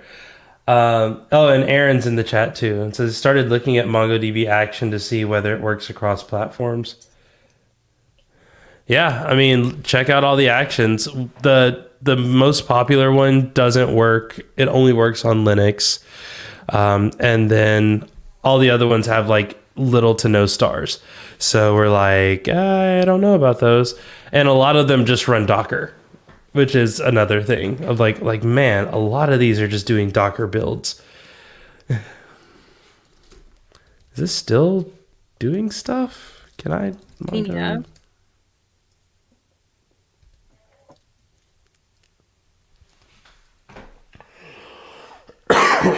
Okay, yeah.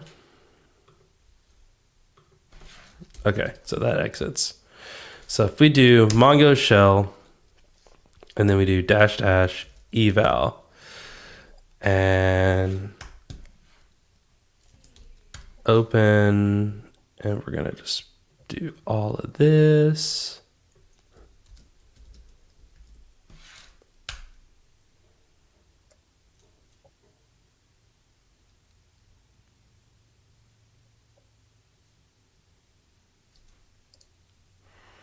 That seemed like it worked. Yeah, I get so cleanup is cleaning up. Brew cleanup. I guess brew always says cleanup at the end. That's just cleaning up the installation, like getting rid of the stuff it downloaded. Okay. Yeah. Also, your video is black right now. I don't know if that's just me, but Nope. You're right. It is not just you. Not new camera, same old camera, but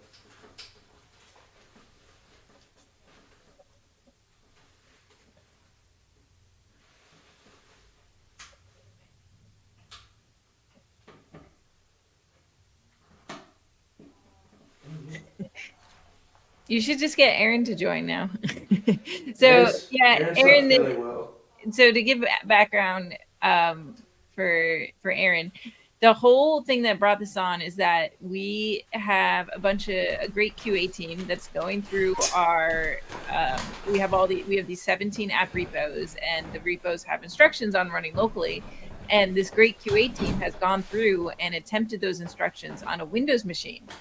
And we discovered that our tests were not working on Windows due to details with how processes get spawned versus forked. And so we worked through that, but we decided like we really want to have the CI run them in Windows instead of me having to do this painful back and forth period of like a month with the Windows testers, where I'm like, I think I fixed it. Does it work? Right. So by having this on a CI, we can see that developers can follow our README and it will work for them. I also think that there's something to add to the if we get this working, this should be standard on all of our samples. Yeah, it should, because I have to debug this with Windows developers in our OpenAI sample as well, where I'm like, oh, sorry, I don't have a Windows. I'm just going to try and guess. Yeah. And it's and at least that way now we're like, okay, once we get this running, everybody's good, everybody's happy, and then we are heroes for creating and establishing a better debugging experience across the board for everyone in Microsoft. But also, I'm trying to remember how to do Mongo Shell connect. You know what? I'm just going to do this. I'm supposed to be able to Warp AI. Tell me, how do I use Mongo Shell to log in with auth?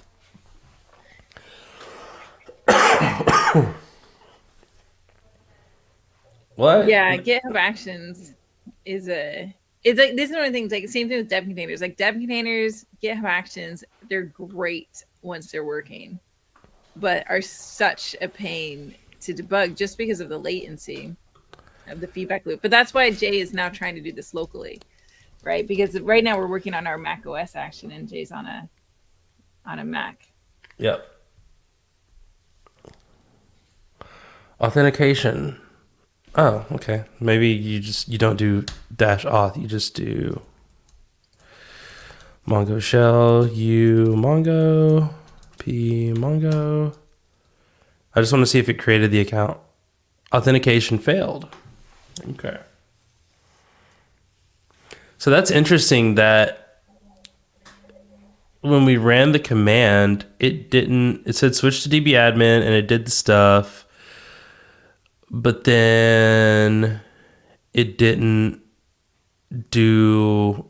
maybe that didn't do what I thought it did.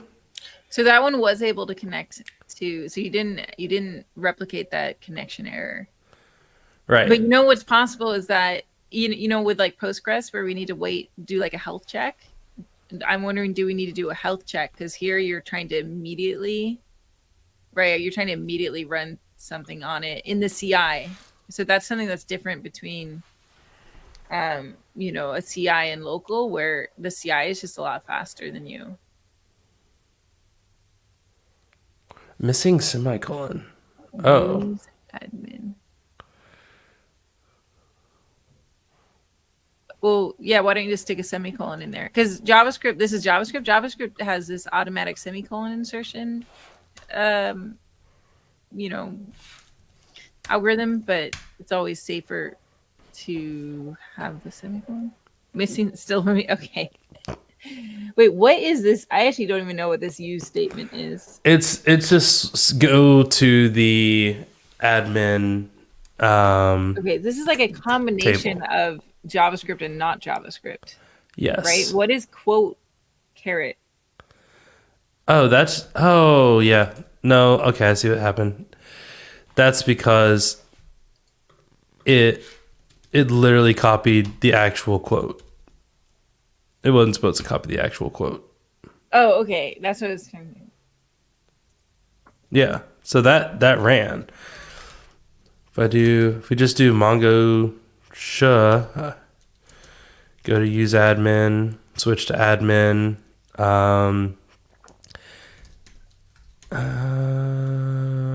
get users. Oh, it's a function. Get user. Oh, okay. Auth. DB auth.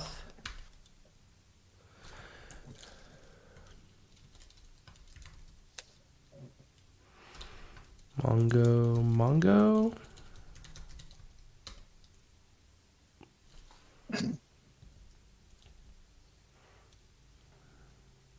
Oh, yeah, no. That makes sense.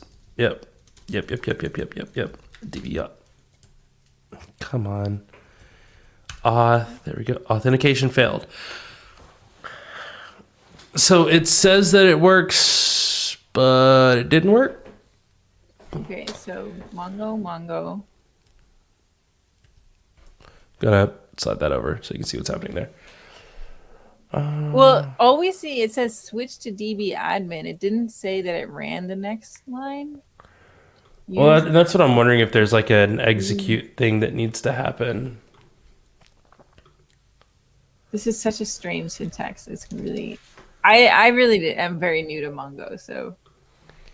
I used Mongo a long time ago, but I've never had to use it like this. It's always just been like, it's like we do in Python, where you're just connecting to stuff.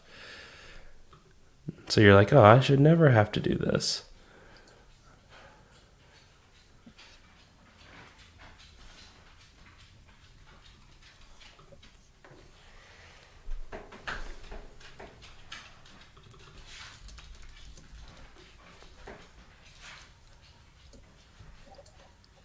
Create a user.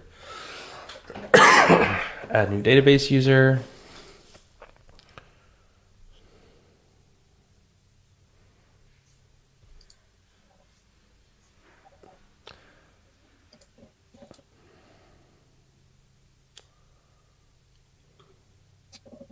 Authentication.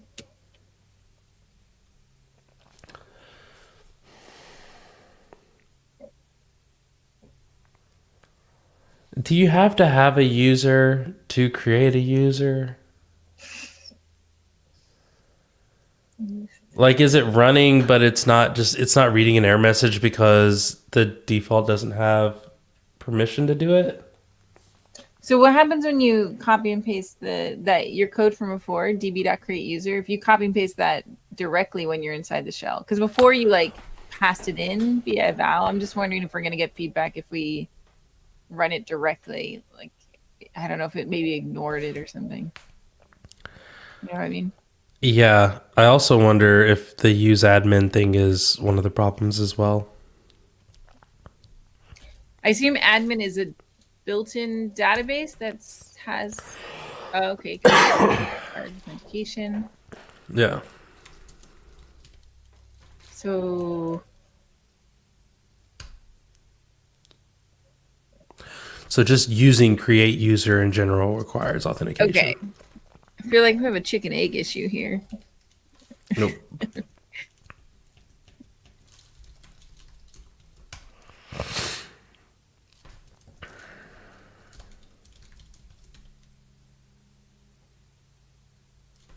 Oh. It keeps like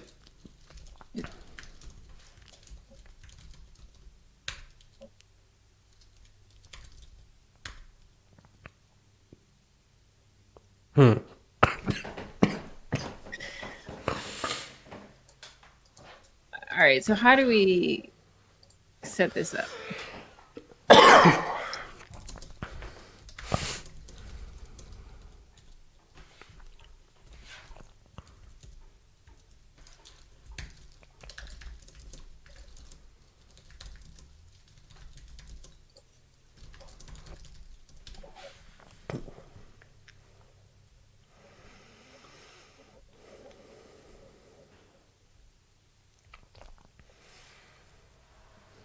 install MongoDB, use admin, create user, admin roles, use new database, create new user, database user.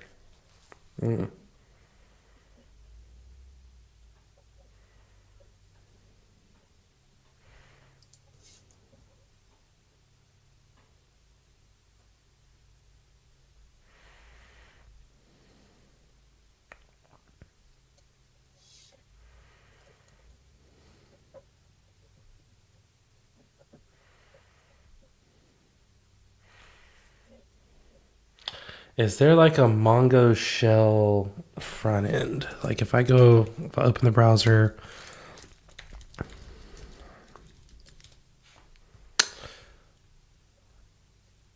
yeah, you would be correct.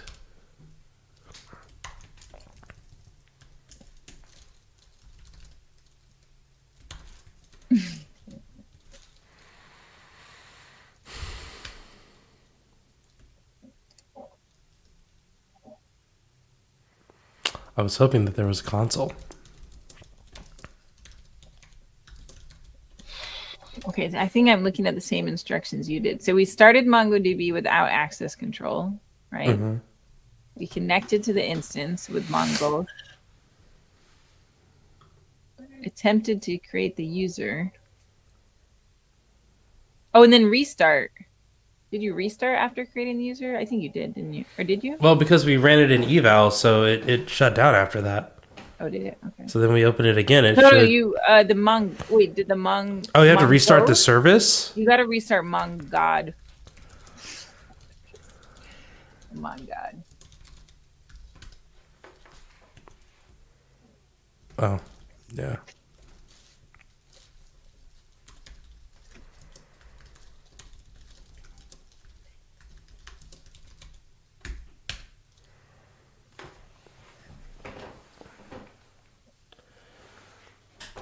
What? Oh, this is. Is that how you restarted it before? Not just with directly running Mongod? I'm trying to find the command now. Services, MongoDB community.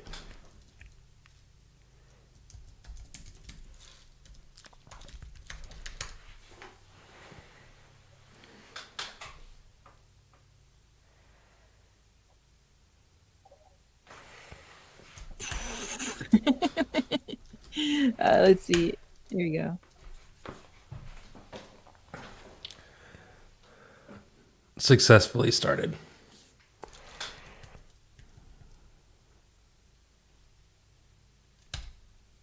Oh, it added the quote again. Darn it. Get out of here. Get out of here, quote. We don't like you.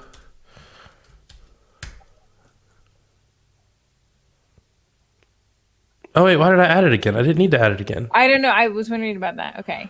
Yeah. I mean, I don't think that's going to be a problem. Access control is not enabled for this database. So the second time you restart it, you should specify that you want auth.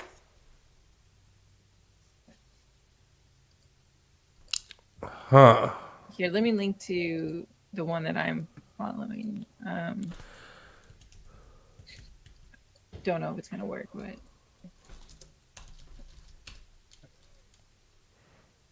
I'm pretty sure that didn't work. So I just linked in the private chat. So it says, you start MongoDB without access control. You connect to the instance, you create the user administrator, then you restart the MongoDB instance with access control, and then authenticate as the user administrator. Right. I'm seeing that, and then now the question is, how does one do that using Homebrew? Does the Mongo I'm gonna pronounce it different every time.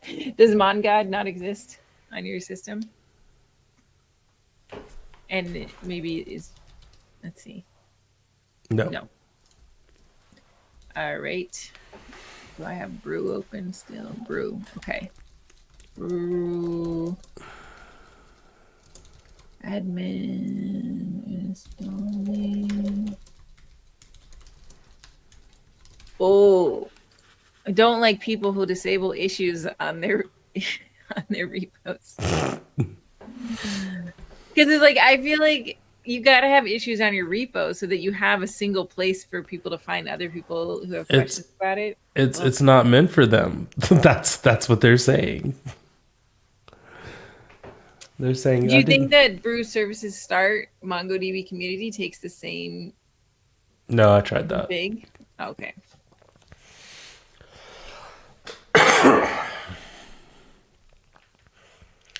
I love how they're like. Let's see. I think we need MongoDB community set up off. Okay, we need it. How does here?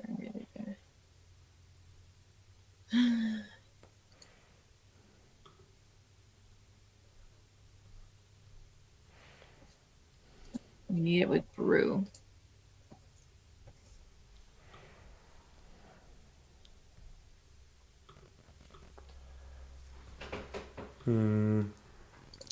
Install MongoDB Community Edition on Mac OS. Okay. Run. Could we then do Mongosh? What about auth? Because doesn't it give you the ability to do, let's see, Mongo shell -- eval db auth Mongo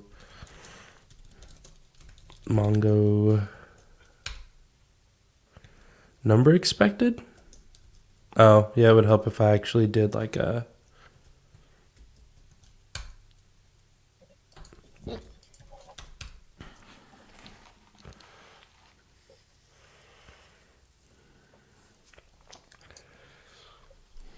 access control is not enabled. Yeah, we need to start the MonGod.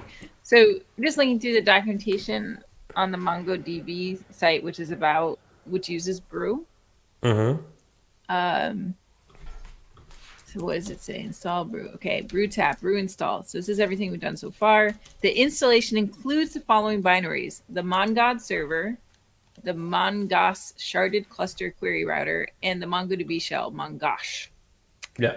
And then it also creates a configuration file in let's see, you're on Silicon, right? So it's at opt homebrew etc mongod.com. You could check that actually and see what it says. We're just gonna echo auth inside of there. I just want to see if it has usernames or passwords or something. Opt homebrew etc mongod.com. Okay, so there's the DB path, the bind. All right, so it doesn't put anything about auth in there. Okay. Yeah. Cool. All right. Well, at least we know where the configuration file is. Log directory, data directory. So then you run.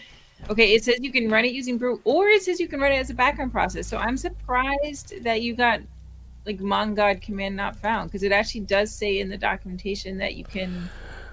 Oh, hold on. MonGod. Is this done yet? This is why I didn't want to install it. Does so much. Okay.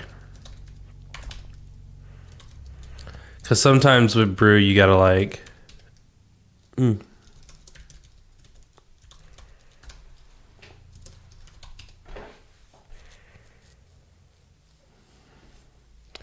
DB address examples. So you've food. got Mongosh, but not Mongod. That's weird. Shell eval, JSON, relax, retry. Wait, if you have Mongosh and you don't have MongoD, is it possible that your Mongosh is not the same, like isn't referring to the brew thing you just installed? Is it possible you've got like two Mongos going on? I really hope not. Because why is it finding Mongosh and not MongoD?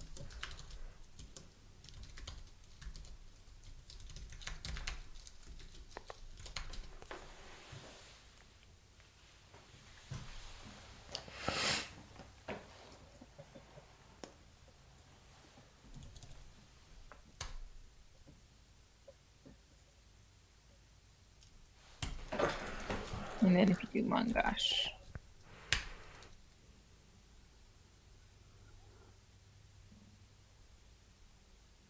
So that shouldn't have been able to connect.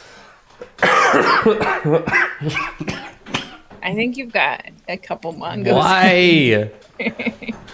What is this? Maybe Mac has a different well.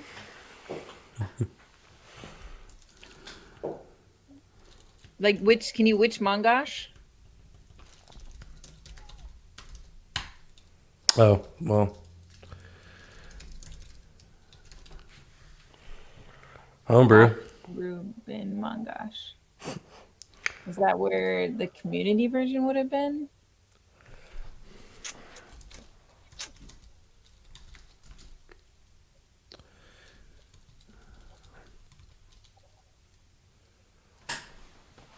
Oh.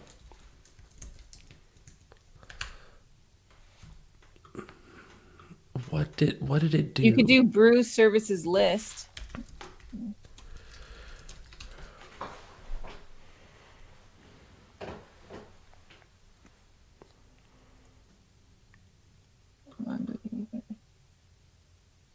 Why is Postgres on here now? Ay. Okay. Whew. I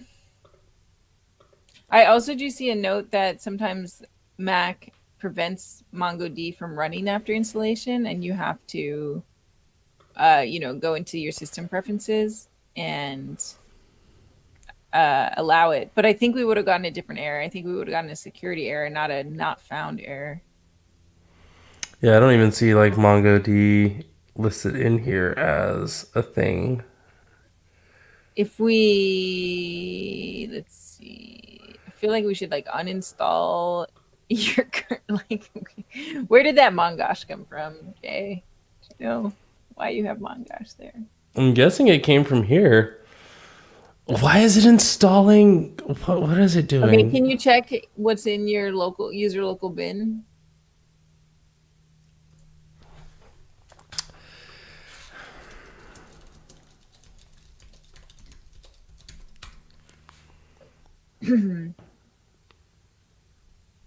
Is that all? Mm-hmm. Okay, well, there's no Mongo D in there. Wait, where did we find Mongosh? Opt homebrew bin. Yeah, no, I'm gonna get your cough. You can take Yep. Opt homebrew. It's at that. All right, let's check what's in opt homebrew bin or wherever it was.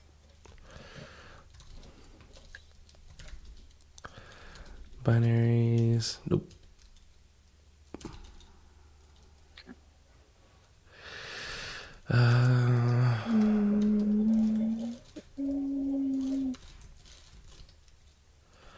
Mongo dump, Mongo export, Mongo stat, Mongo sh, and Mongo There's top. no MongoD.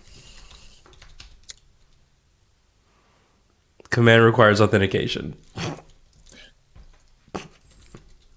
Oh, well, okay. On some systems, a password provided directly using password may be visible. Yes, we know this.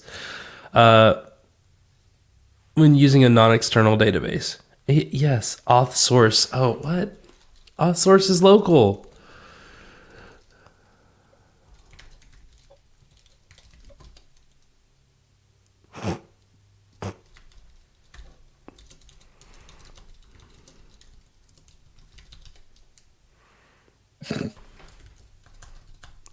You try it. Okay, there we go.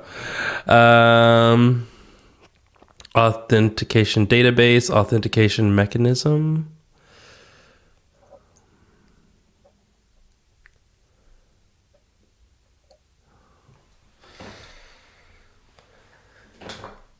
This is frustrating. I'm also just really mad that like I don't know what's happening in here. I'm guessing that it's just doing an update because that does happen from time to time. Like after upgrading the 19 dependents of this formula, Okay, and then you know what I realized is that I have a Mac and I don't have Mongo, so we could switch to my computer. Now we're both just installing MongoDB and hoping that it works. To do it.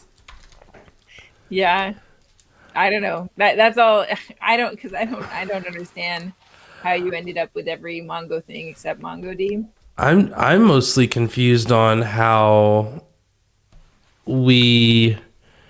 Oh, this is MongoDB 4.2. Oh, yeah. So you've got an old. Can you do like an explicit uninstall of that?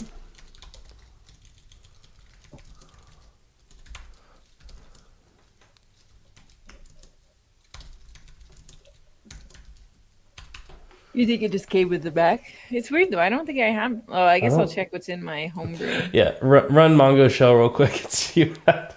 No, I don't have Mongo shell. I've got. No, I have nothing related to Mongo in my opt homebrew bin. So I think maybe you got it. Let me see if I can. Okay, so installation. Brew tap. Okay, where am I? All right, brew tap. The only thing that was installed with Brew was MongoDB Community 5.0, MongoDB database tools, and then Mongo Sha. So I wonder if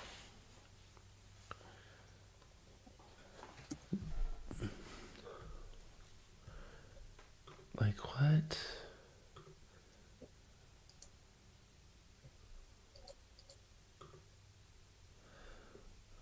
Oh, whoa. This one says MongoDB community is at 7.0. Yeah. Do we want 7? We can't. We don't support it.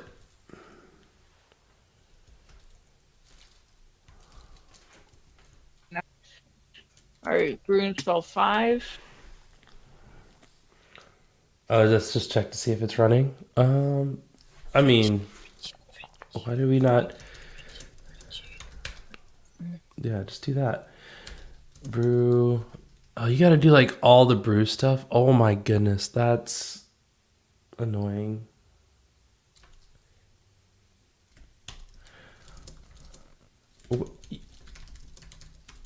How do I even know where that database path is? Okay, to check to see if it's properly done, ls-al user local bin MongoDB. That's weird. That's weird because it's saying that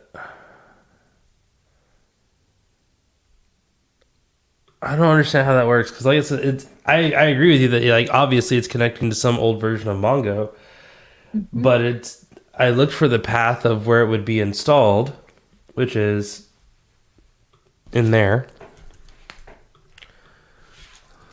Oh, it'd be MongoDB, not MongoD. Oh well, it would be in here. And it's not, there's nothing in there, which tells me that it doesn't think that MongoDB is installed.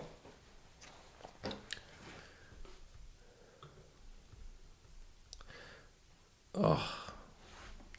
So if I do brew uninstall, because the other step was to brew uninstall MongoDB-community. It would help if I actually spelled community right.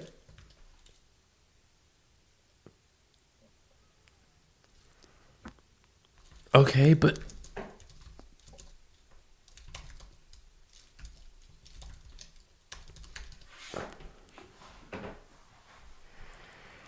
no such keg.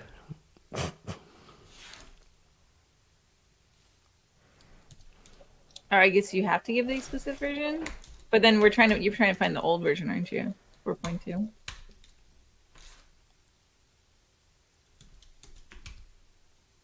Did I mean 4.4? Is what I was asking. No such keg. So it's like, hey, I don't have that. Can you uninstall everything from brew? No, I cannot. Oh, it's just a thought.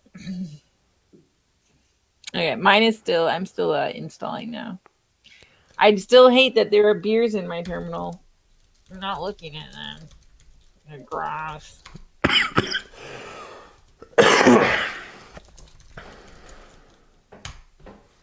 Trying to see if I can trick it into uninstalling all the stuff other than the .5.0. It did not.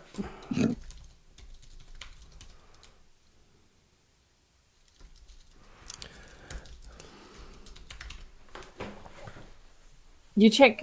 I'll check where the was that a symlink that we saw? You could check where the symlink points to. Did you do that? Did I check if the symlink was installed? Well, I was saying you could check to see if the symlink points at a directory, because the Mongosh, you have Mongosh, and it's running the old one, and we saw it was like in opt homebrew bin Mongosh, but maybe that's a symlink, and maybe the symlink is pointing at a directory where the rest of it is. I don't know. I don't think so. Is that a symlink that? I think that's where homebrew installs everything. Oh, my camera cut off again. Is it ln-s or something?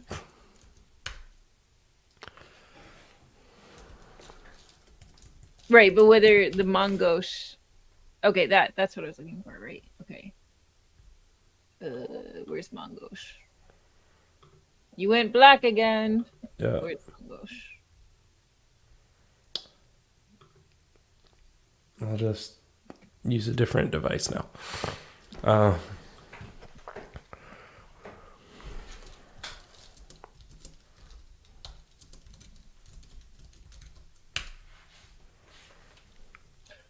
Okay. Seller. 2.1.1.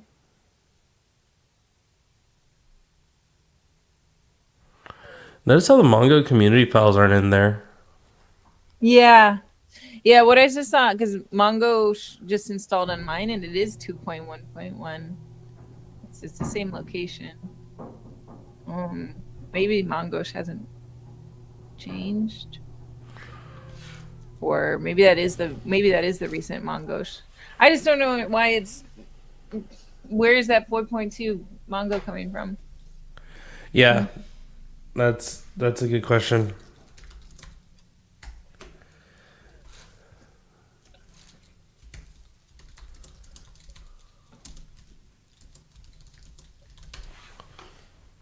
Mine is nearly installed on my computer.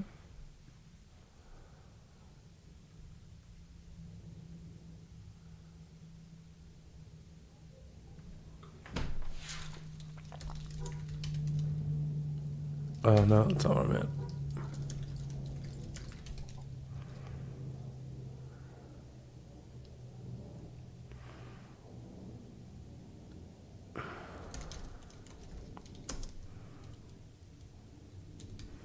It'd be cool if I could actually get the.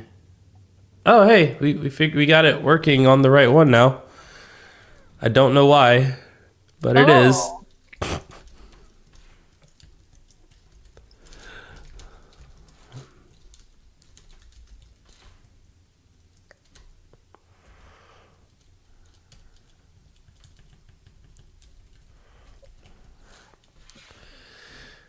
Where's that use admin? Nope. I forgot how to do it. Darn it, Warp, you got too many cool features and I don't know how to use any of them.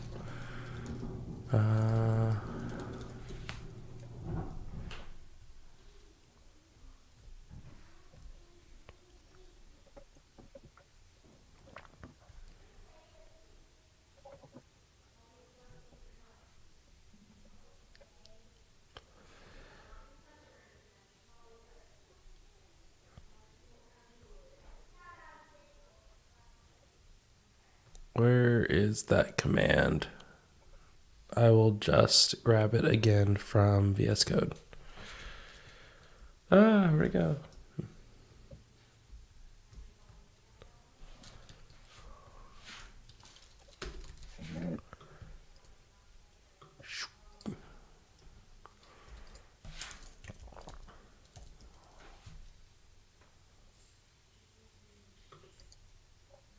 And it's gone. Oh, Jason says you like Warp too. I like Warp as a browser. It has a lot of features that I don't know how to use. Like I know that there's like a way that I can search through these blocks, and I don't remember how to do it. And that like is great, except for I kind of need to do it right now. Find Command F. Oh, there we go. Use admin, and it says no. Find in selected block. Get rid of that. Use admin, and I probably lost it, which is fine. Okay, this is back up. We can grab this. We're gonna go here. We're gonna copy that.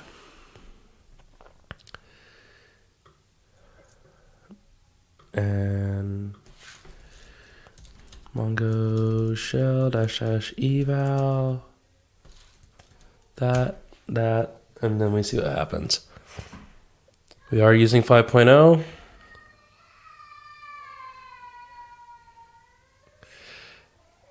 Okay, switch to admin. Access control is not enabled. Read and write access to data and configuration is unrestricted. Okay, cool.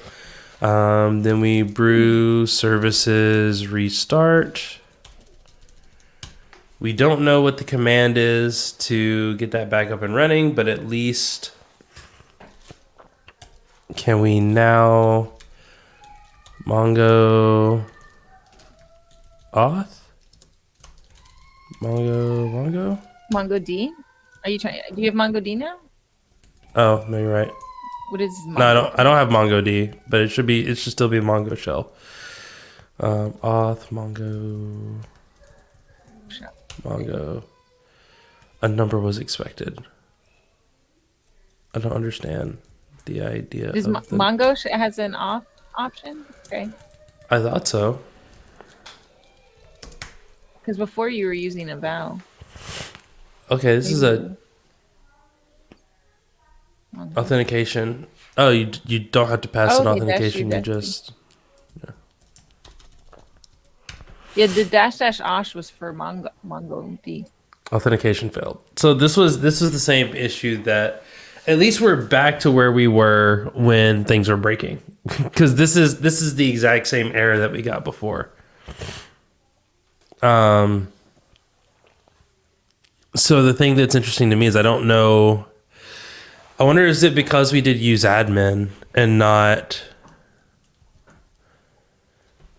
So like we did use admin and we created that user and we said the user is admin on any database, but we didn't do it on test. But if it's on any database? Yeah, I hear you and I understand. But I don't understand.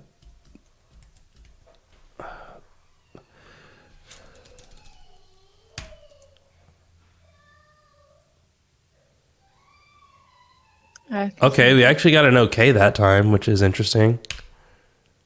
Oh, okay. Authentication failed. Uh,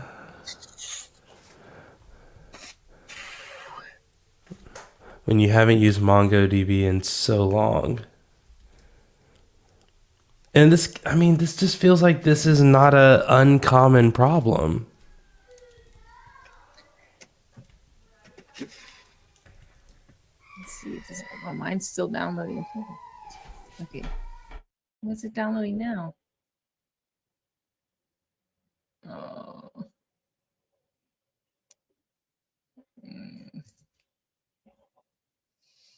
Mac was supposed to be the easy one.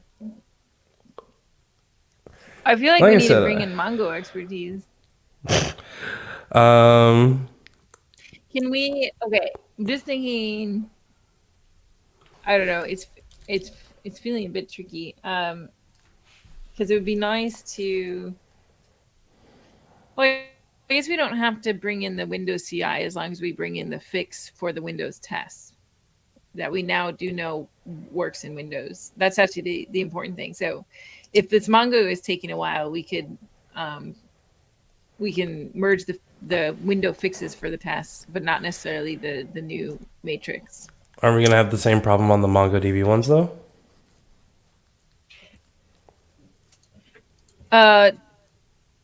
Well, I'm just thinking in terms of cookie cutter relic cloud. Yeah. And getting unblocked there. Because right now it'd be hard to merge a workflow change without having Mongo. Because we'll have like this big switch between. Maybe it's actually not that big of a switch with an if with the services. Maybe it's doable. Like maybe we just stick with Mongo, just testing Mongo.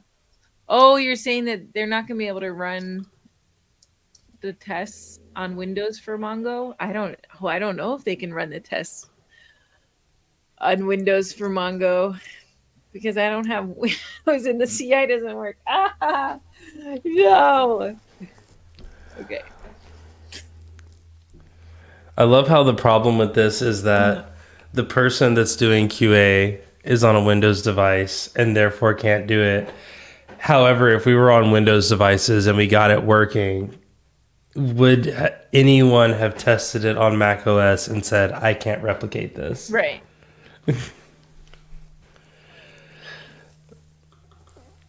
Authentication mechanism. What is this authentication mechanism? For available mechanisms. Oh, that's just how you try.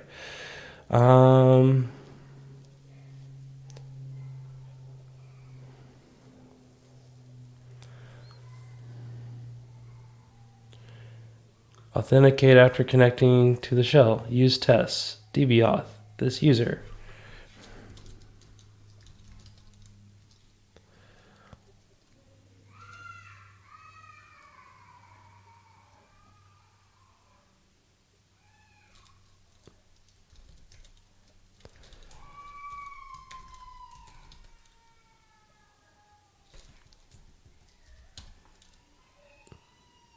It says there is a user in there called Mongo.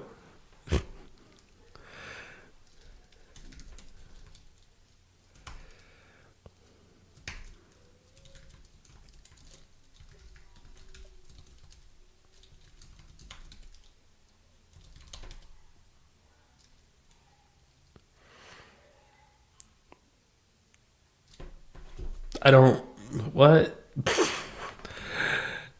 So that worked, but it didn't work. Mechanisms are Scram SHA-1, Scram SHA-256.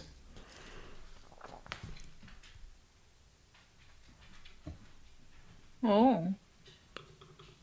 Wait, so that worked.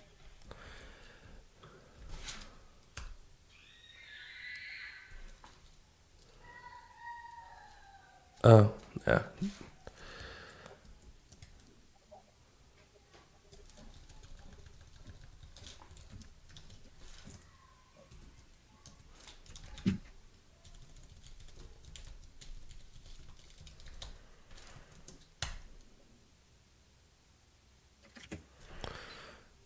It says that worked. Wait, I thought it. Well, what about that? message that says access control is not enabled. Oh, it just says that read and write access and configuration is unrestricted. So in theory, anybody could do anything. Oh, okay. But yeah, I mean, in terms of connecting, it did let me connect using this user and this password. If you use a different password, do you get an error? Authentication failed. Okay. Okay. So. All right, but how did you get to this point? Can you replicate that in CI? Yes, that's there. Brew. I don't know if we have to restart the services, though. I'll try without restarting the services. Okay. Or, I mean, we could just create a second user. You changed to use test because... So is create user supposed to be scoped to the database? That's my guess.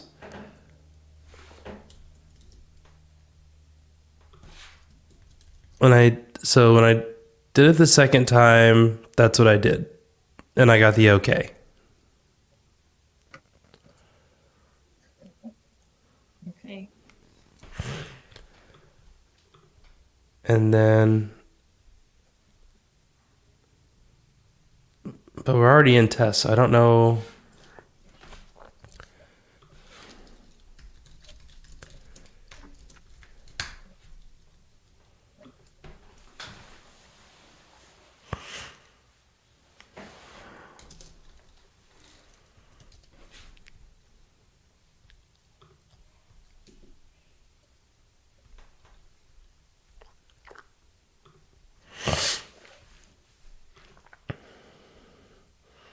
The thing that makes me so confused, though, is, again, I am almost certain that no one else has done this much detail, has gone into this much detail in their steps.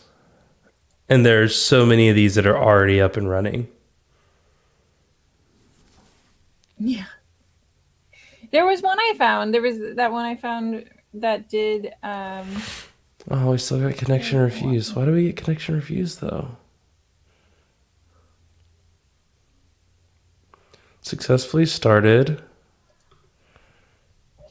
How do I get it to rerun that one with more verbosity? Is it the little gear? Oh, view raw logs. But no, if you want it with oh well, yeah. Mm-hmm. I was just trying to see what the actual command was.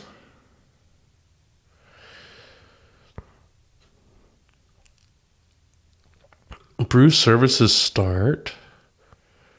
Okay, brew services start. Yeah, I'm just wondering if we need a health check for that. Or just a sleep.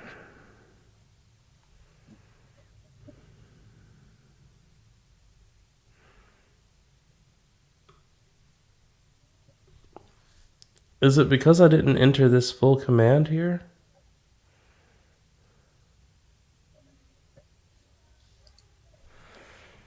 Because we just did MongoDB community. We didn't do start MongoDB brew - community, all those things.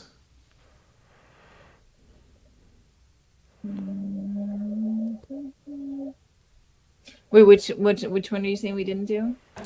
So in the first one, when we did our brew services start, we just did brew services start MongoDB at community.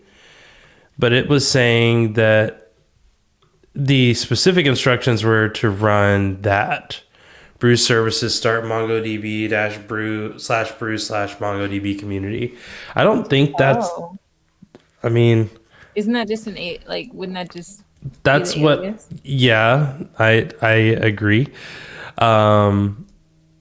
Maybe we do need... And the problem that I'm seeing is I'm not seeing the second command. I'm seeing the second command. I'm seeing where it says it's connecting. But it's connecting to MongoDB localhost 27017.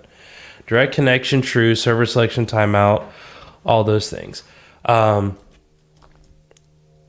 And I feel like it's getting the connection refused on before the service starts. So yeah, maybe there is like we just gotta wait longer. I mean, it's worth throwing it asleep to see if that does make a difference, because it is running it like right after it. And Is it just sleep 5? is it seconds?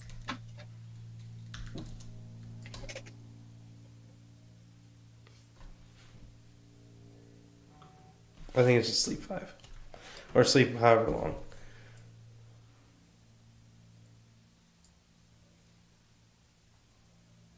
That's a lot of failed runs.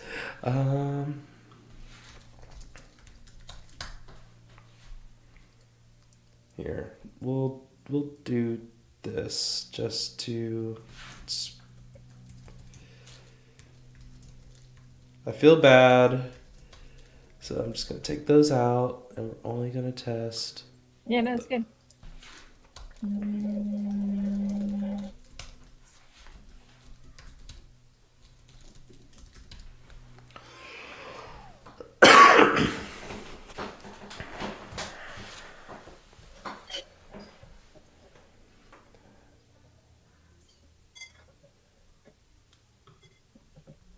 Bob's gonna jump in and be like, "So, how are things going?" We're like, "Bob."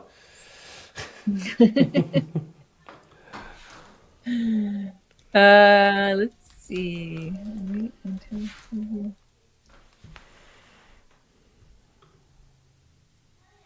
Oh! You can do this. I found somebody who did a health check for Mongo. Yes. It was like a wait until running, and they then actually did a health check for.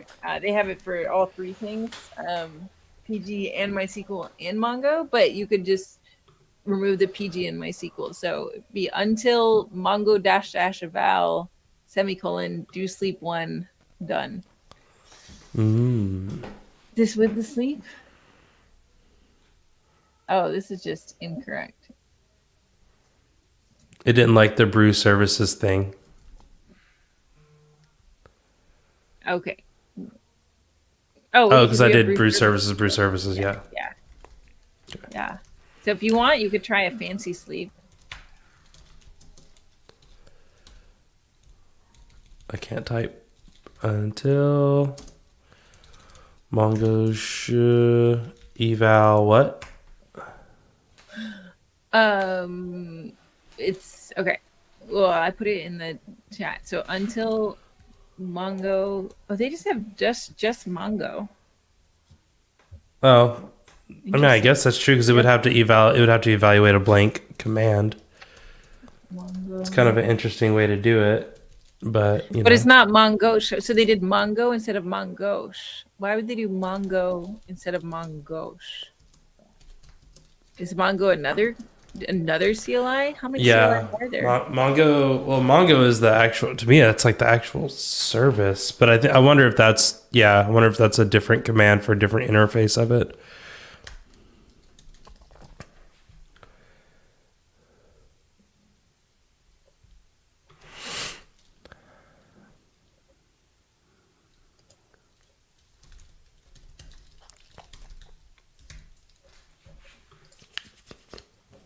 My brew is still installing.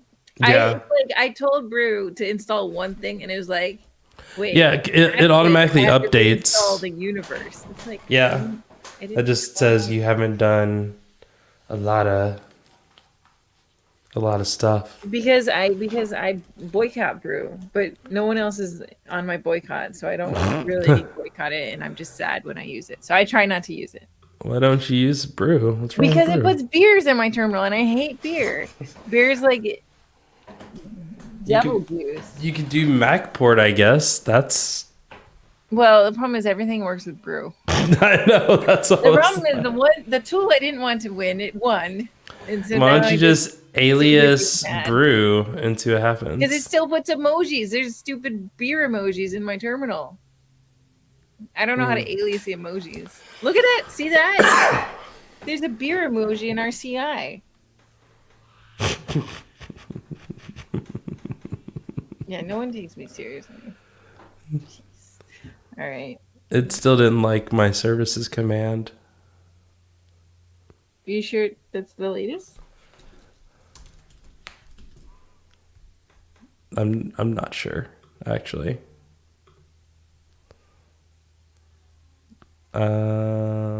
Syntax near. Oh, it didn't like the run until. Let's see. It didn't like the run until. Yeah, syntax error near unexpected token done. Okay. So let's see. Run until. I have to make this somewhat smaller because having it that large was just hard to read. Okay, wait. So. Oh, I think I was supposed to do. Oh, there should be a semicolon after that. That's right. And you have mongosh, but the example I got had mongo. I'm hoping that it does the same thing. I'm hoping because it's at the end of the day, it's just looking for a status code. Mm-hmm. That's right. That's true. Yeah, because problem is we're getting a negative status code. Okay. Yeah.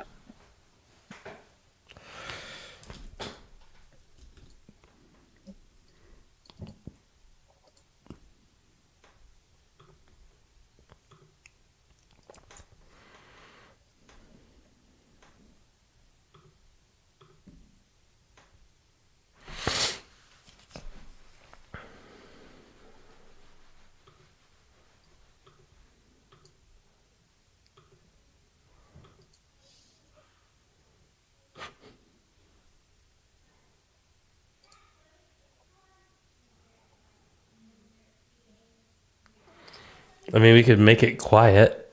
Oh no! Oh no! Oh well! Oh yeah!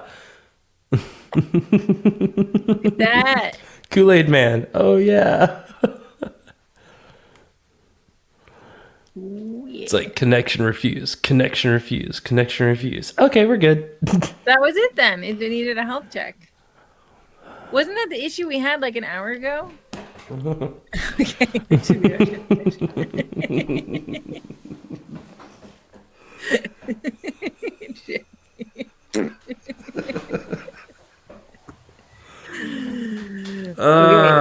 We're making progress. So nope. Did your admin, I'm sure just I wanted to see the results of your admin command because I assume this is going to say connection refused, but wasn't there, or it's connection authentication failed. Okay, yeah. So let's look at your eval with the to see what it gave back. If it gave back the okay in the CI logs. Oh, I did not see an okay.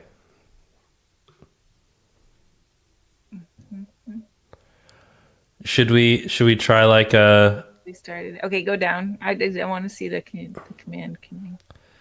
It just said it was already on DB test. That was all it did. It seems like it's maybe missing. Is this because what is our? I wonder if because I stopped on the connection refuse. I wonder if the use admin did work. And okay, but I'm just confused why it feels like it's not. I mean, it must be seeing that db create user because otherwise it would be invalid syntax because it needs to finish that quote.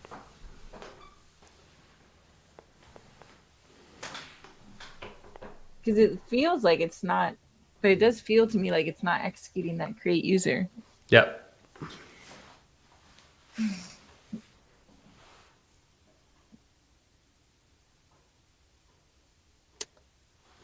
Could you do a mongo eval use admin and then immediately a mongo eval with the db.user command? I was thinking about that of like trying to do like the auth, doing like the login auth after creating it to see what happens. Yeah. All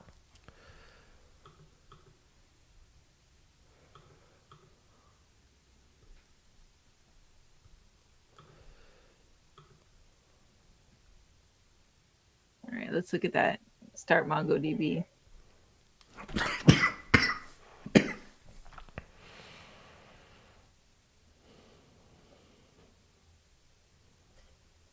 It like doesn't finish. Switch to DB admin. It did the first thing. It didn't do the second thing. Yeah. So can we split them into two? commands, or it does use? What does use do? Use just tells it to go to that database, go to the admin database.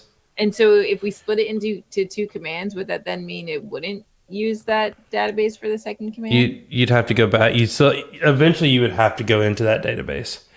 I wonder if it is because what I noticed is we don't have the what you call it's in here? Semicolons. Oh. Yeah, SQL gets weird when you don't have semicolons, and maybe they copied SQL's weirdness.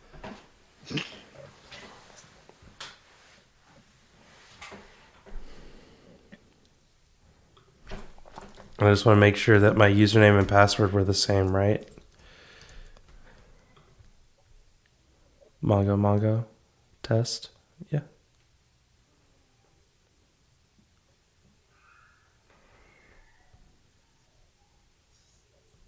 Mongo.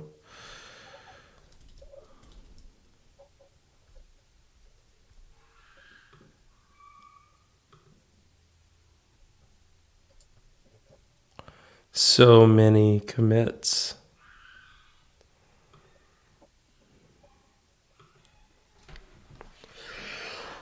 I just want to see a done. Just say done. It didn't. Let's switch to dbadmin semicolon.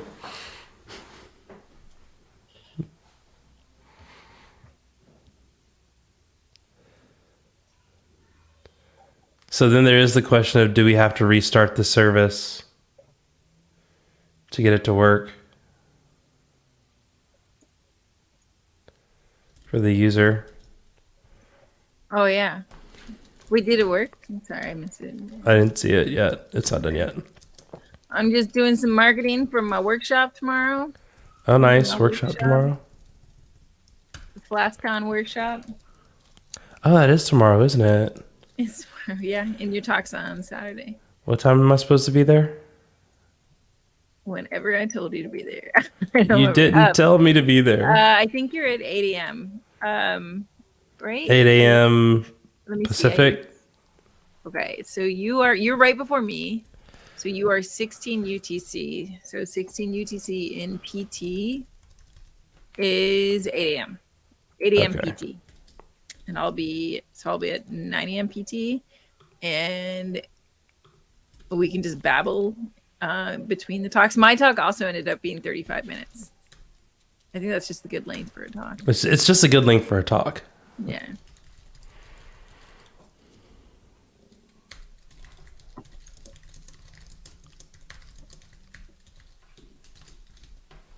This is a good way. We're getting lots of people joining our Discord because we tell everyone, tell everyone, join the Discord to find out when the conference starts.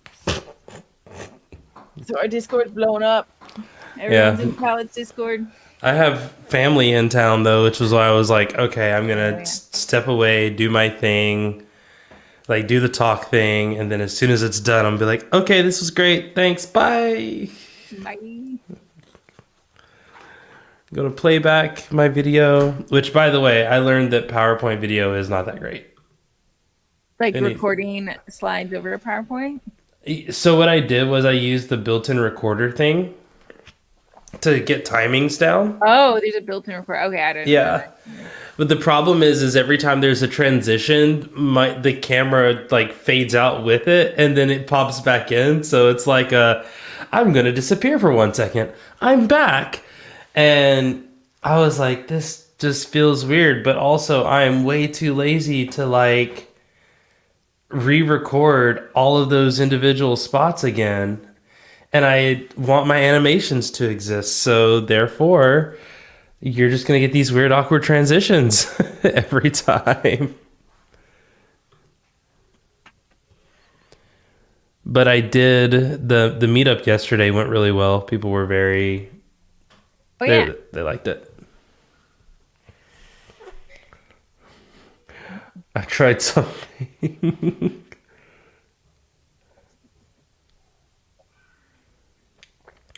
Switch to dbadmin, do a thing.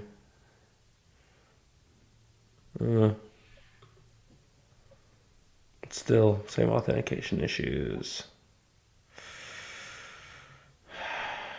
We didn't like hard code the authentication in by any chance, did we? Check the config. Because I would be really sad if that was the problem. Also, ACA.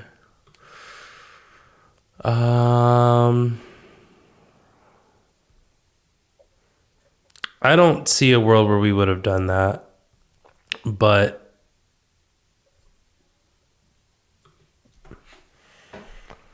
this has been what, in Cedar?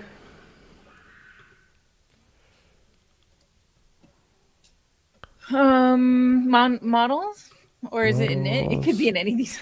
Mongo engine. It might be in it. Goodness. Mongo engine is engine.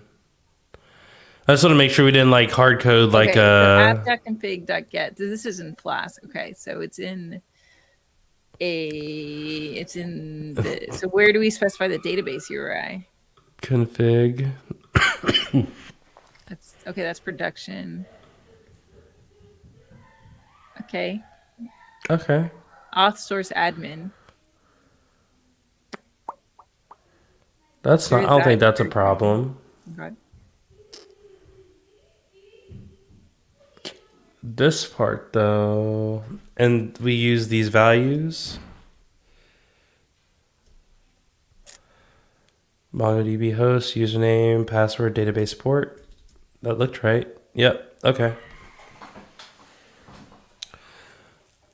We don't provide the port. What's up with that? Oh, I guess we're doing the default port, but you could throw the port in there. That was actually an issue we had with Postgres where we didn't have the port, so I put the port in there for anyone who needed to override it. I think that shouldn't be the issue in this case because you're doing the sleep checking, or no, your sleep's not checking the URL, but it looked like it was using the default port. Yeah. Right? Do you want to try to do the login in there and like do until this login works? Just fail faster. Yeah, that. Oh. You're going to try to log in a loop. No. Why would it suddenly start working? Well, this would tell us that the error isn't in the thing. Oh, okay. Also, also we should go because we have our meeting. Yeah, we have a meeting now. All right. Thanks, friends. You've been fun. This has been great. You won't know if this worked or not until January. Sorry. If you really want to know, message me and I'll let you know. But okay, bye.